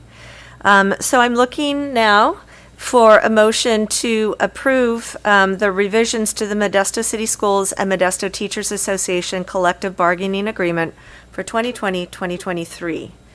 So moved by Trustee Brown and seconded by Trustee Maestas. All in favor, signify by raising your hand and saying aye. Aye. Any opposed? Passes unanimously. Thank you so much. We'll move on to B7, which is our report on sustainability initiatives. Mr. Zerly. Good evening again, President West, trustees. I'm pleased to be joined by Dr. Heather Contreras tonight to talk about sustainability initiatives that we are pursuing as a district. We're going to discuss potential initiatives that would be electric vehicle or EV school buses, electric vehicle and bus charging stations, sustainable outdoor learning environments, otherwise known as SOL, and the potential for solar shade structures. These are just a sample of some sustainability initiatives we are pursuing with available ESSER funds or other district facility dollars. These initiatives would align with Strategic Goal 4.3, which is investing in our school facilities and infrastructure for safe and clean facilities. HVIP or HVIP is a clean engine bus voucher program that provides funding for California's clean air and climate goals. Beginning in 2024, our current diesel engine technology will not meet the new stricter requirements. However, our existing fleet, because of the age of our existing fleet, is good until the year of 2045. We would just not be able to buy any new diesel engines as of the year 2024. And by utilizing EV technology, we would not only reduce our annual diesel fuel cost, but also our carbon footprint for diesel engine particulates. We would also be looking at 30-plus charging stations. Again, that would put us in full compliance with the California zero emission requirements, reducing our annual diesel fuel costs, and it would be a one-for-one removal. So if we use the voucher to buy an electric bus, we would take a diesel bus off the road as well. In addition, we are looking at the possibility of solar shade structures at Woodland Avenue in our bus transportation yard. You can see a picture here. I think this is Stockton Unified as to what it could look like. These would not only provide shade for our school buses, but they would reduce our electrical demand and reduce our CO2 emissions.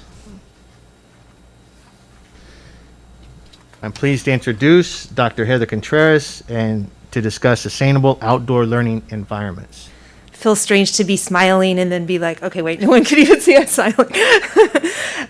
So one of the things in becoming a destination district that we talk about a lot is innovation, but not innovation for the sake of innovation, but innovation when it dovetails very nicely with student learning goals, with goals that teachers have for their students, and with goals that students have for their own learning. So innovation that supports student teaching and learning. And one of the things that we have come across are the outdoor classrooms that really dovetail beautifully with some of the science and STEAM programs that we've been looking at. And these outdoor classrooms are designed for learning to happen, a lot of project-based learning, hands-on learning, things that dovetail with the environment and environmental learning. And one of the wonderful things about them is it really brings the learning to the outside so that people can see the learning that's happening Other students can observe the learning that's happening in these outdoor classrooms, and we think that really generates a lot of enthusiasm for the topic at hand that students might be studying.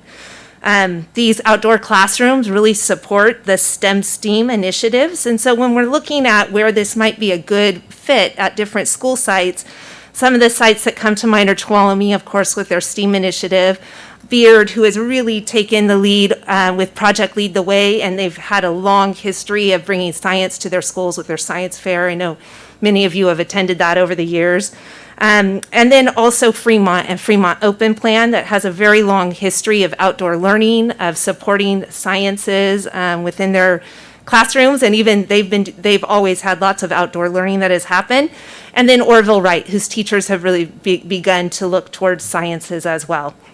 We have a junior high site that is also bringing Project Lead the Way to their site, and they have a storied history with the connection to Fremont Open Plan and Fremont, so the students feed into that. So it's a nice feeder pattern to continue this outdoor learning. And then Bayer High School has had robotics and a focus on Project Lead the Way as well, and outdoor learning. And all of these schools also have just facilities that lend itself very beautifully to having an outdoor learning environment. Thank you, Heather. And so you can see what just an architectural rendering or a design of what this project could look like. And it is the size of a classroom. So it is truly an outdoor classroom. And you'll notice the solar panels on the top of this structure. That is the sustainability of this outdoor learning environment.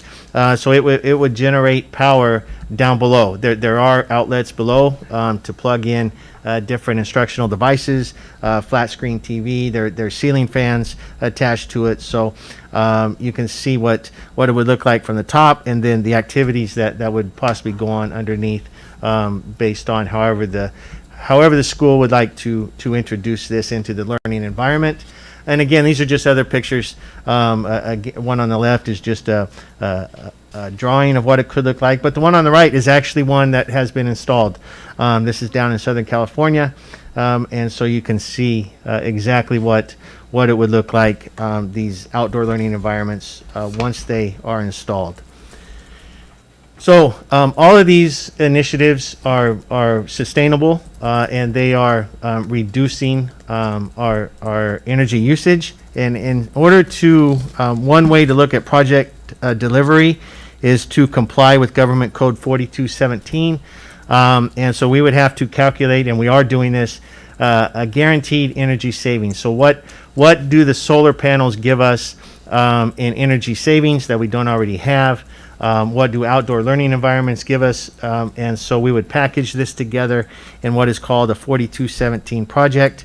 We're still looking to determine an appropriate funding source, whether that's ESSER funds or a combination of ESSER funding, supplemental and concentration carryover, and also rebates and incentives that are out there for EV buses or any solar panel installations. At a future board meeting, we will bring back a 4217 project for the board to approve with a complete list of project scope and funding sources.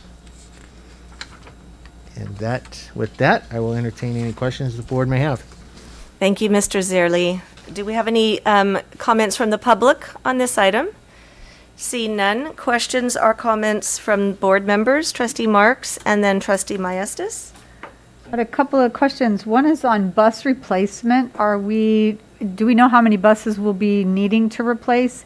And then are we able to use any COVID dollars because of the limited number of students? I don't know if that's still in place, the limited number of students that we could seat on a bus. And then the new schedules, the new late start schedules. So I didn't know if any of that was going to play into this.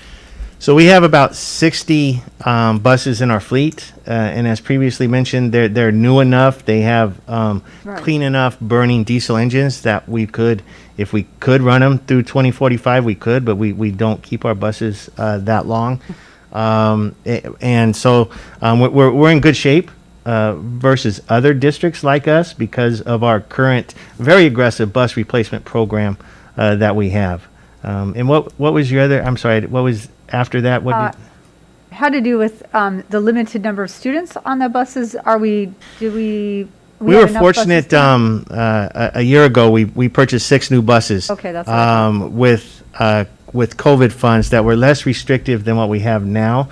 Now we are dealing with ESSER funding, which is, comes with federal purchasing guidelines or restrictions. We have to get approval for that. We are in the process of obtaining approval, conditional approval to use ESSER funds.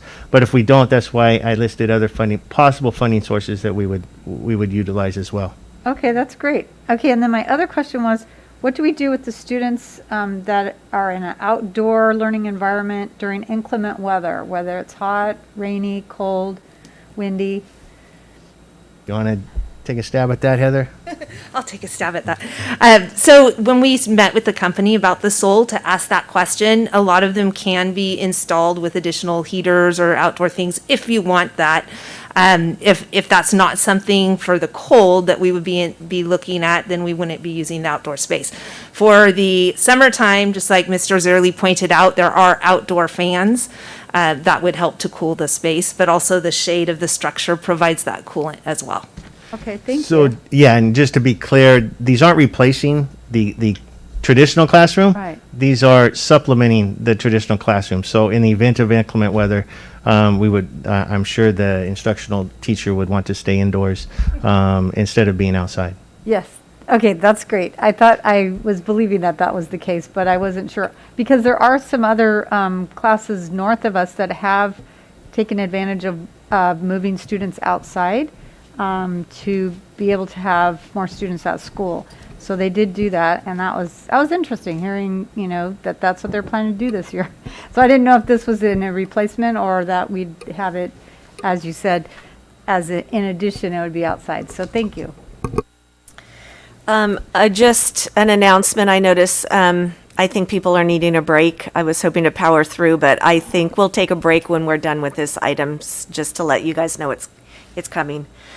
Trustee Maestas and then Trustee Brown. Thank you. So I want to ask a question on the solar shade structures. Right here you have the solar shade structure for the bus depot. Is there maybe any plans for additional solar shade structures at school sites, secondary sites with larger parking lots, to shade cars, things like that could possibly power some of the larger school sites? Absolutely. We have some very ideal high school campuses with large parking areas that would be a good candidate for vehicle parking shade structures. We have looked at that in the past. Now may be the perfect storm opportunity to look at it with the funding we have. Typically what happens with those situations in being an MID customer, our rates have not increased over the last 10 years. So our rates have not increased at all, where if you're a PG&E customer, you've seen these cost escalations routinely, annually, if not even more frequently than annually. And so what that does when we look at leasing or putting together a package, which we did about 3 years ago, put together a package to lease these shade structures, there's no cost advantage. So instead of paying MID, we're paying for these shade structures to go up. And another kind of a problem with MID is they don't allow for net metering. And what that means is during times where the sun's out, you don't allow the reverse spinning on your meter. So you're banking that solar production to be used when the sun's not out. MID does not allow that. So we have to do certain, we have to structure it a certain way. So we're not just putting a lot of dollars back into the utility system, but we can bring back those plans. We have great opportunities at our high schools to do that, and now we have funds probably to put towards that. So it's kind of ironic that you say perfect storm. We see clearly this last year the effects of climate change in both California and the smoke that's filtered out into our valley, causing many of us to, to stay indoors because it's so smoky out there. We came into the situation where you have the little kids can't go outside, but how are they going to go inside for lunch? Because COVID can spread inside. So the effects of climate change are real. We're drying up, and the East Coast has too much water. Aside from cost savings, it's dire that we make change so that we save in the future. I have a side note here. I have solar panels on my house, and it wasn't until I actually called in and said, "Hey, I am not getting the best cost savings that I can. What's going on?" And it wasn't until I learned that because it's MID, the best way to use the solar here with MID is to use your appliances the most energy during the day when your solar is getting most power, so that you're utilizing that solar power and not at night. I think that's ideal for a big situation like ours, where we do actually run most of our power during the day, so we can utilize that solar energy and not needing to bank that at night. So it's so hugely important to me that if we want to be a model for other districts, like Student Banaka said earlier, if we want to be a leader among districts in the area, we need to start making those changes as well and investing in the future, not in what we're doing, not investing for savings tomorrow. So that's just, sorry I had to say something like that. It's just, it's important to me that this is something that I've seen as very, very important for the last 10 years. And as I came onto the board, it's an initiative that I know that I've spoken to many of you, to some of you about how this is an important piece in what I believe is a move that we need to make to save this place for our kids. That's essentially why we're here, is for our kids. And this is a move I think we need to make for that. So, thank you. Thank you. We'll go with Trustee Brown, then Trustee Irvin, Trustee Mejia, and Student Rep Banaka. Trustee Brown? So with regard to the sustainable outdoor learning environment, I would ask that when we look at these, that we possibly consider movable walls so that they can have use year-round and still have the benefit of the outdoor environment. That is an option that for us to consider. That they did share that with us. Takes into consideration issues of wind, or like Trustee Maestas mentioned, smoke inhalation issues, or just driving rain. We could still use them in a storm. Thank you. Trustee Irvin? Yes, just like Trustee Maestas, one of my passions is also clean energy. I know I've spoken to our superintendent and others about our buses and solar. It was good to see that we're got the little solar training thing over at Elliott, but passion of mine as well.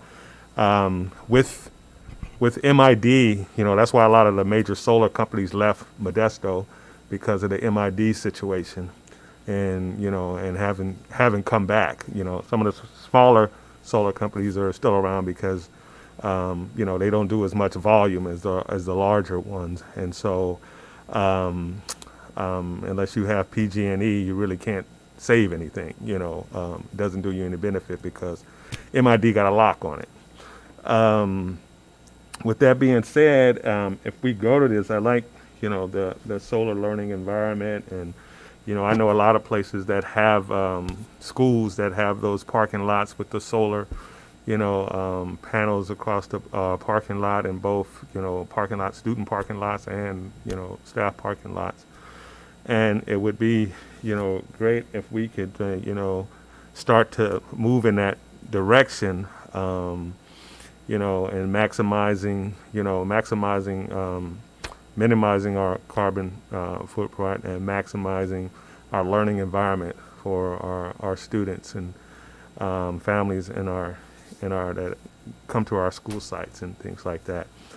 I wanted to know if this is a possibility. Can we use our students that are going to be learning solar to be a part of this project to like a real learning environment from the start to finish, that they'll be able to see how this all takes place, some hands-on stuff for some of our students to be able to learn to become solar installers, designers, and engineers, in the future. So I really hope we can make this happen and get the buses. My last question is, from a bus standpoint, what would it take? How far are we from getting that first electric bus? And also, what is the maintenance? Have we taken in consideration the maintenance of the solar panels? Because over the years, depending on how well you maintain them, depends on how much, power you retain within the panels. So have we taken that into account as part of this as well?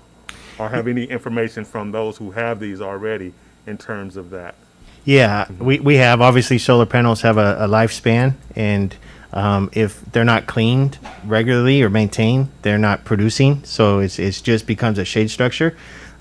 So we do take that into consideration when we talk about lifespan of solar panels and cleaning and maintaining them, whether that's going to be the district or that would be the contractor through some sort of a program over the course of 10 or 15 years. But yes, those are all things we consider, and we're talking to the contractor about right now as to what's acceptable and what would not be acceptable. And they do have a component, an educational component for our students or anyone that has a desire to learn about the technology, the solar technology. So that is there too.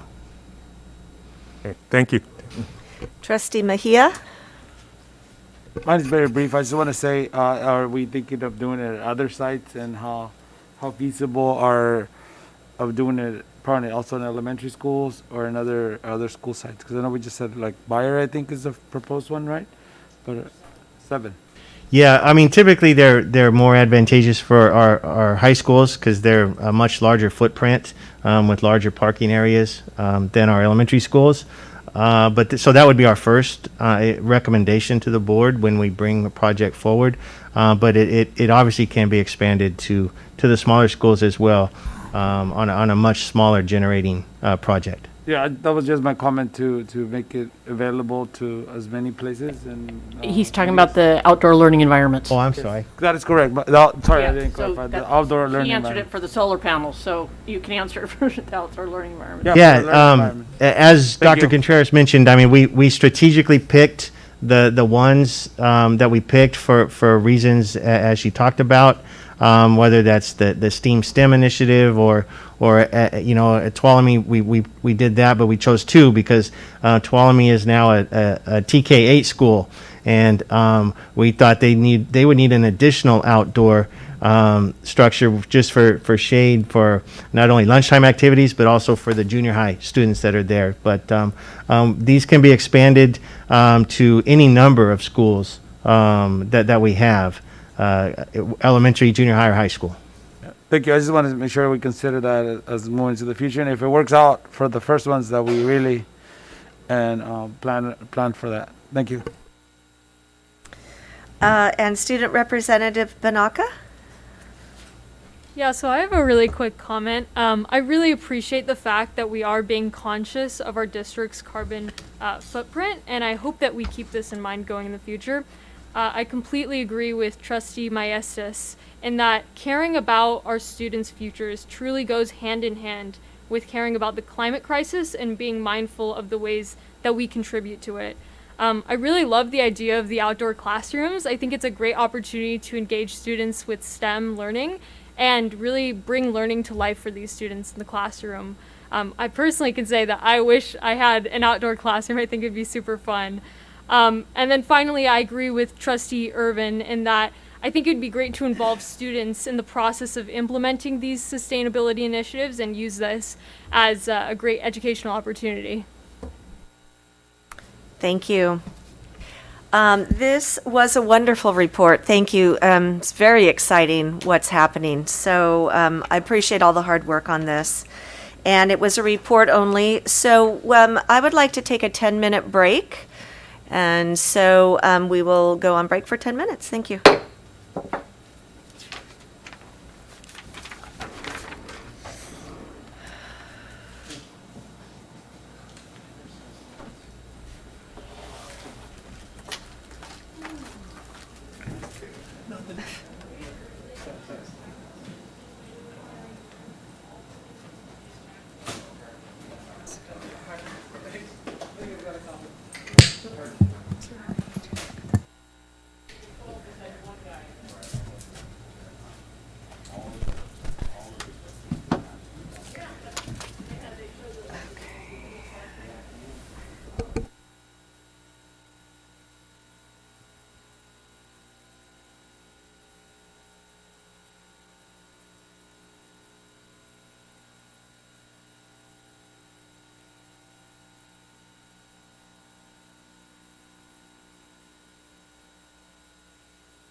Just so you don't have to ask if there's anyone.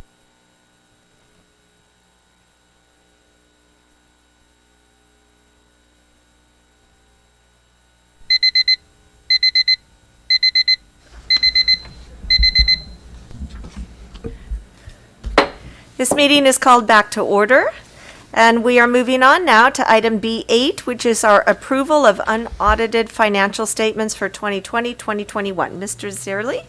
Thank you. Good evening again, President West, trustees. Tonight, we're here to present our unaudited actuals financial report. And for those of you new to this process or newer to this process, this is the last, outside of the audit, this is the last report we give to the board for the prior school year. So this is, we call things a little strange. We have a budget, then we have interim report, and then we have an unaudited actuals. And it's called just that because now that we're done, we send it to the auditor, and the auditor does their things, checks the numbers, and then you will see an audited report after the first of the calendar year. I would like to recognize the work of Senior Director Michelle Price and Kim Kamstra, who have done the majority of the work on this presentation, or the numbers for this presentation, beginning July 1. Once our school year ends officially on June 30th, then we take the next 2 months, July and August, to finalize our accounting revenues, our accounting expenditures, make sure everything's been properly recorded to get to this point today of our unaudited actuals presentation. This aligns with strategic goal 4, which is to ensure that the district is fiscally and operationally sound. Before I get started, I would like to say that, that we go through challenging times in the budget department. We have times with budget reduction. We go through mid-year reductions. We go through annual reductions. And I have to say that a pandemic budget is probably one of the most challenging budgets I've ever had in my 28 years of school finance. And you'll see why when we talk about the numbers here. And so the last time we brought the board was a budget projection that was second interim.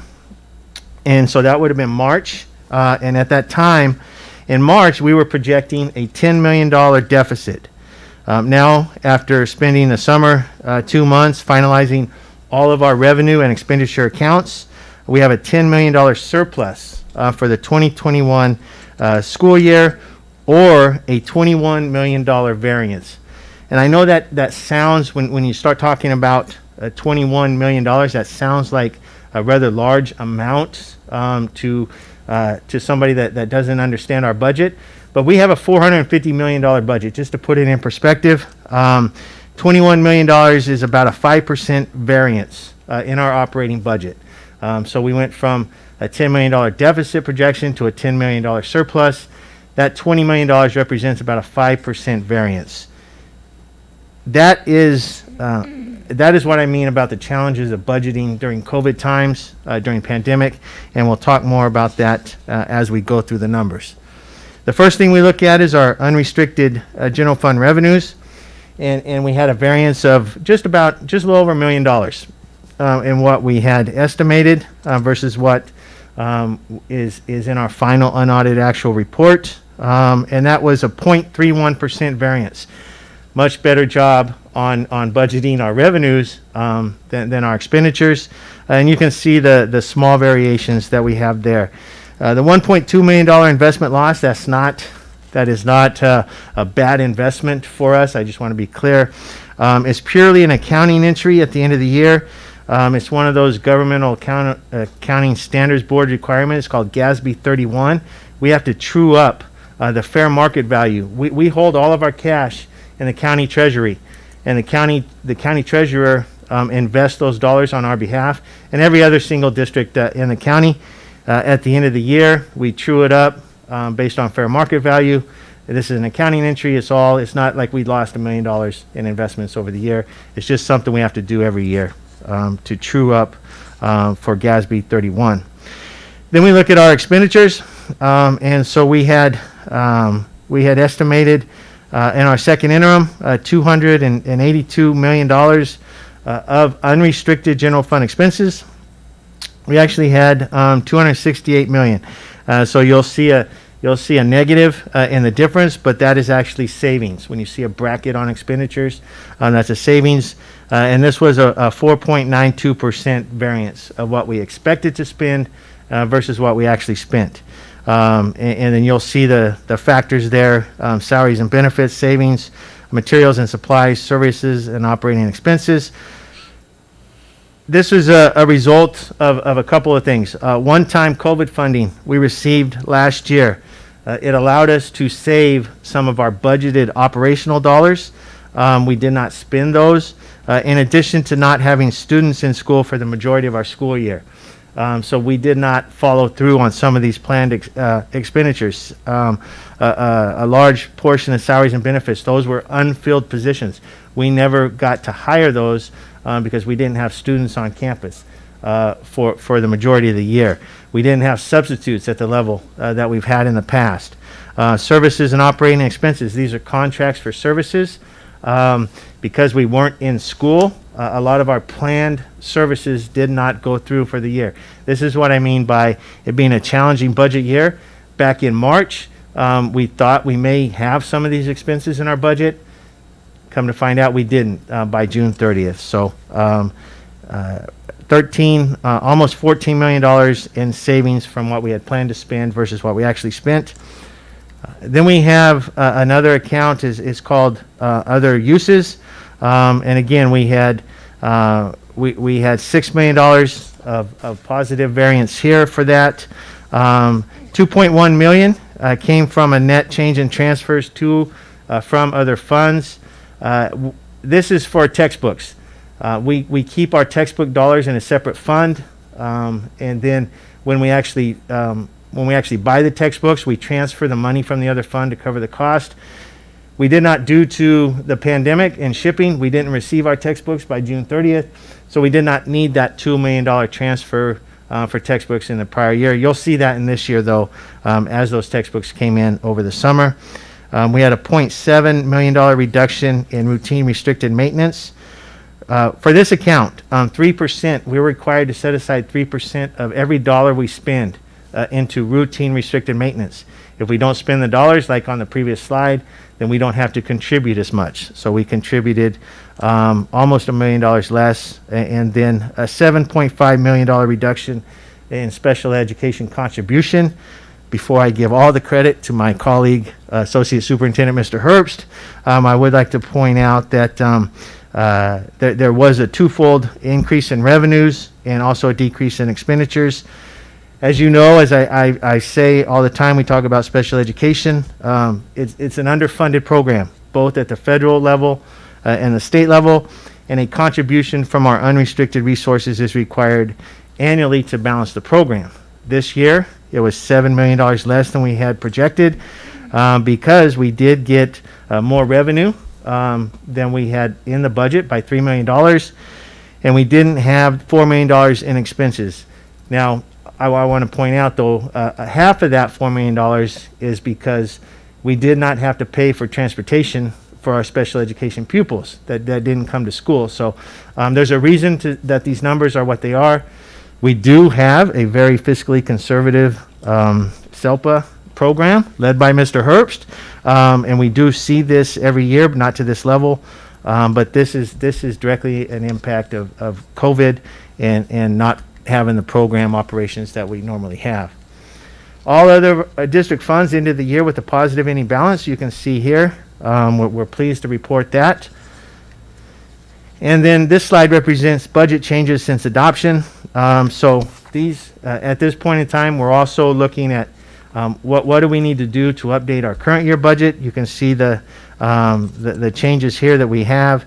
I'll point out that we are not going to wait until unaudited actuals next year. We have put the increased special education revenue into the budget. So in the current year, we've reduced our projected contribution to special education by $2.9 million. So we shouldn't see that large swing a year from now when we're doing this for 21-22. With that, we recommend approval of the 2021 unaudited actuals financial report not only for the general fund, but for all district funds that have a positive ending fund balance. With that, I will answer any questions the board may have. Thank you. Do we have any comments from the public on this item? Seeing none. Do we have any questions or comments from the board members? Trustee Marks? I just wanted to say this is awesome news. I knew it was coming, but it's nice to see it all actually after the auditor took care of all of it and wrote it down for all, or you guys put it all together and then wrote it down for us. So I appreciate that. So it's nice to see where we ended up from last year and that we're reinvesting in next year. So thank you. That was my only comment, and I'm going to approve it when we vote. So I'm ready to make a motion if that's all right. We have Student Representative Banaka. I just have a quick question. I see in slide 8, the Student Activity Special Reserve Fund began with $0 and ended with about $2.3 million. I'm just wondering, what is that fund and what is that money used for?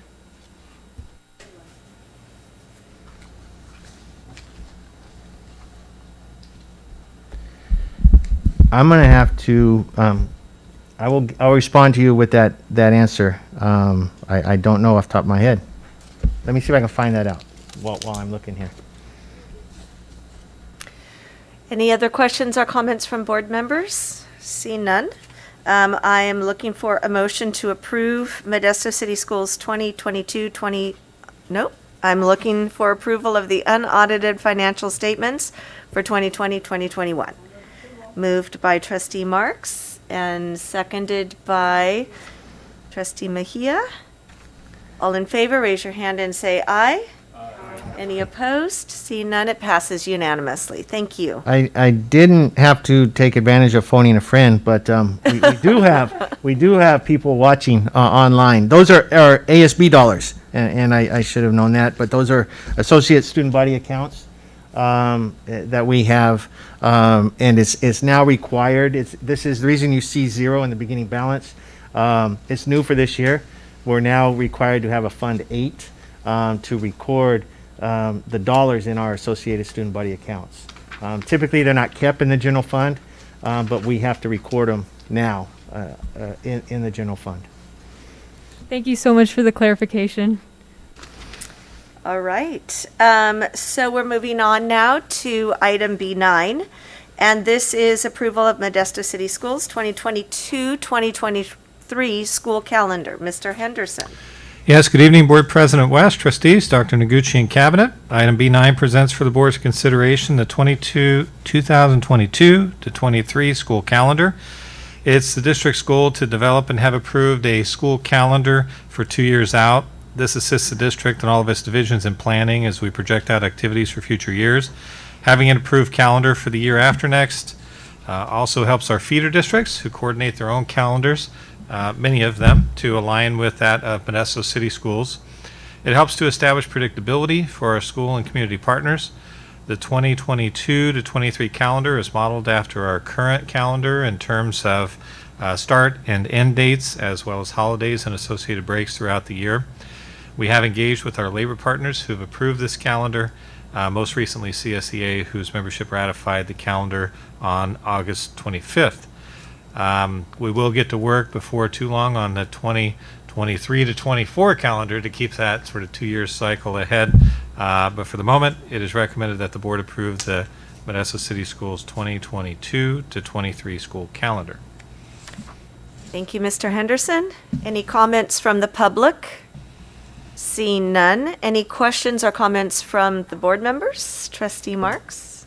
I always appreciate getting the calendar ahead so all of our families can plan their vacations. I do have a question. When will we be able to do the school board calendar? Because right now it only goes to June next year. So I asked that of Ms. Chambers last month, and she said that we bring that in November. Awesome, because I'm already planning vacations for next summer, and I don't know the dates yet. We can bring it back in the next board meeting. We can craft something, and it's not a problem. Yeah, I thought we did it for 2 years last time. We did, and so we're at the second year of the 2 years, so we'll bring back 2 years.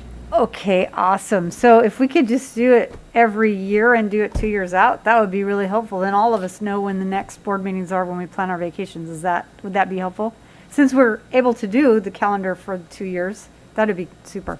Okay, it's just a suggestion because I know it's contingent upon negotiating this calendar. So that's what I understood in the past. So that sounds good. Thank you. So if there's no other comments. Any other questions or comments from board members? Seeing none, I'm looking for a motion to approve the Modesto City Schools 2022-2023 school calendar. Trustee Mejia, seconded by Trustee Irvin. All in favor, raise your hand and say aye. Aye. Any opposed? Seeing none, it passes unanimously. And now I'm looking for a motion to adjourn. And that would be Trustee Maestas. And seconded by Trustee Mejia. And all in favor, raise your hand and say aye. Aye. Any opposed? This meeting is adjourned.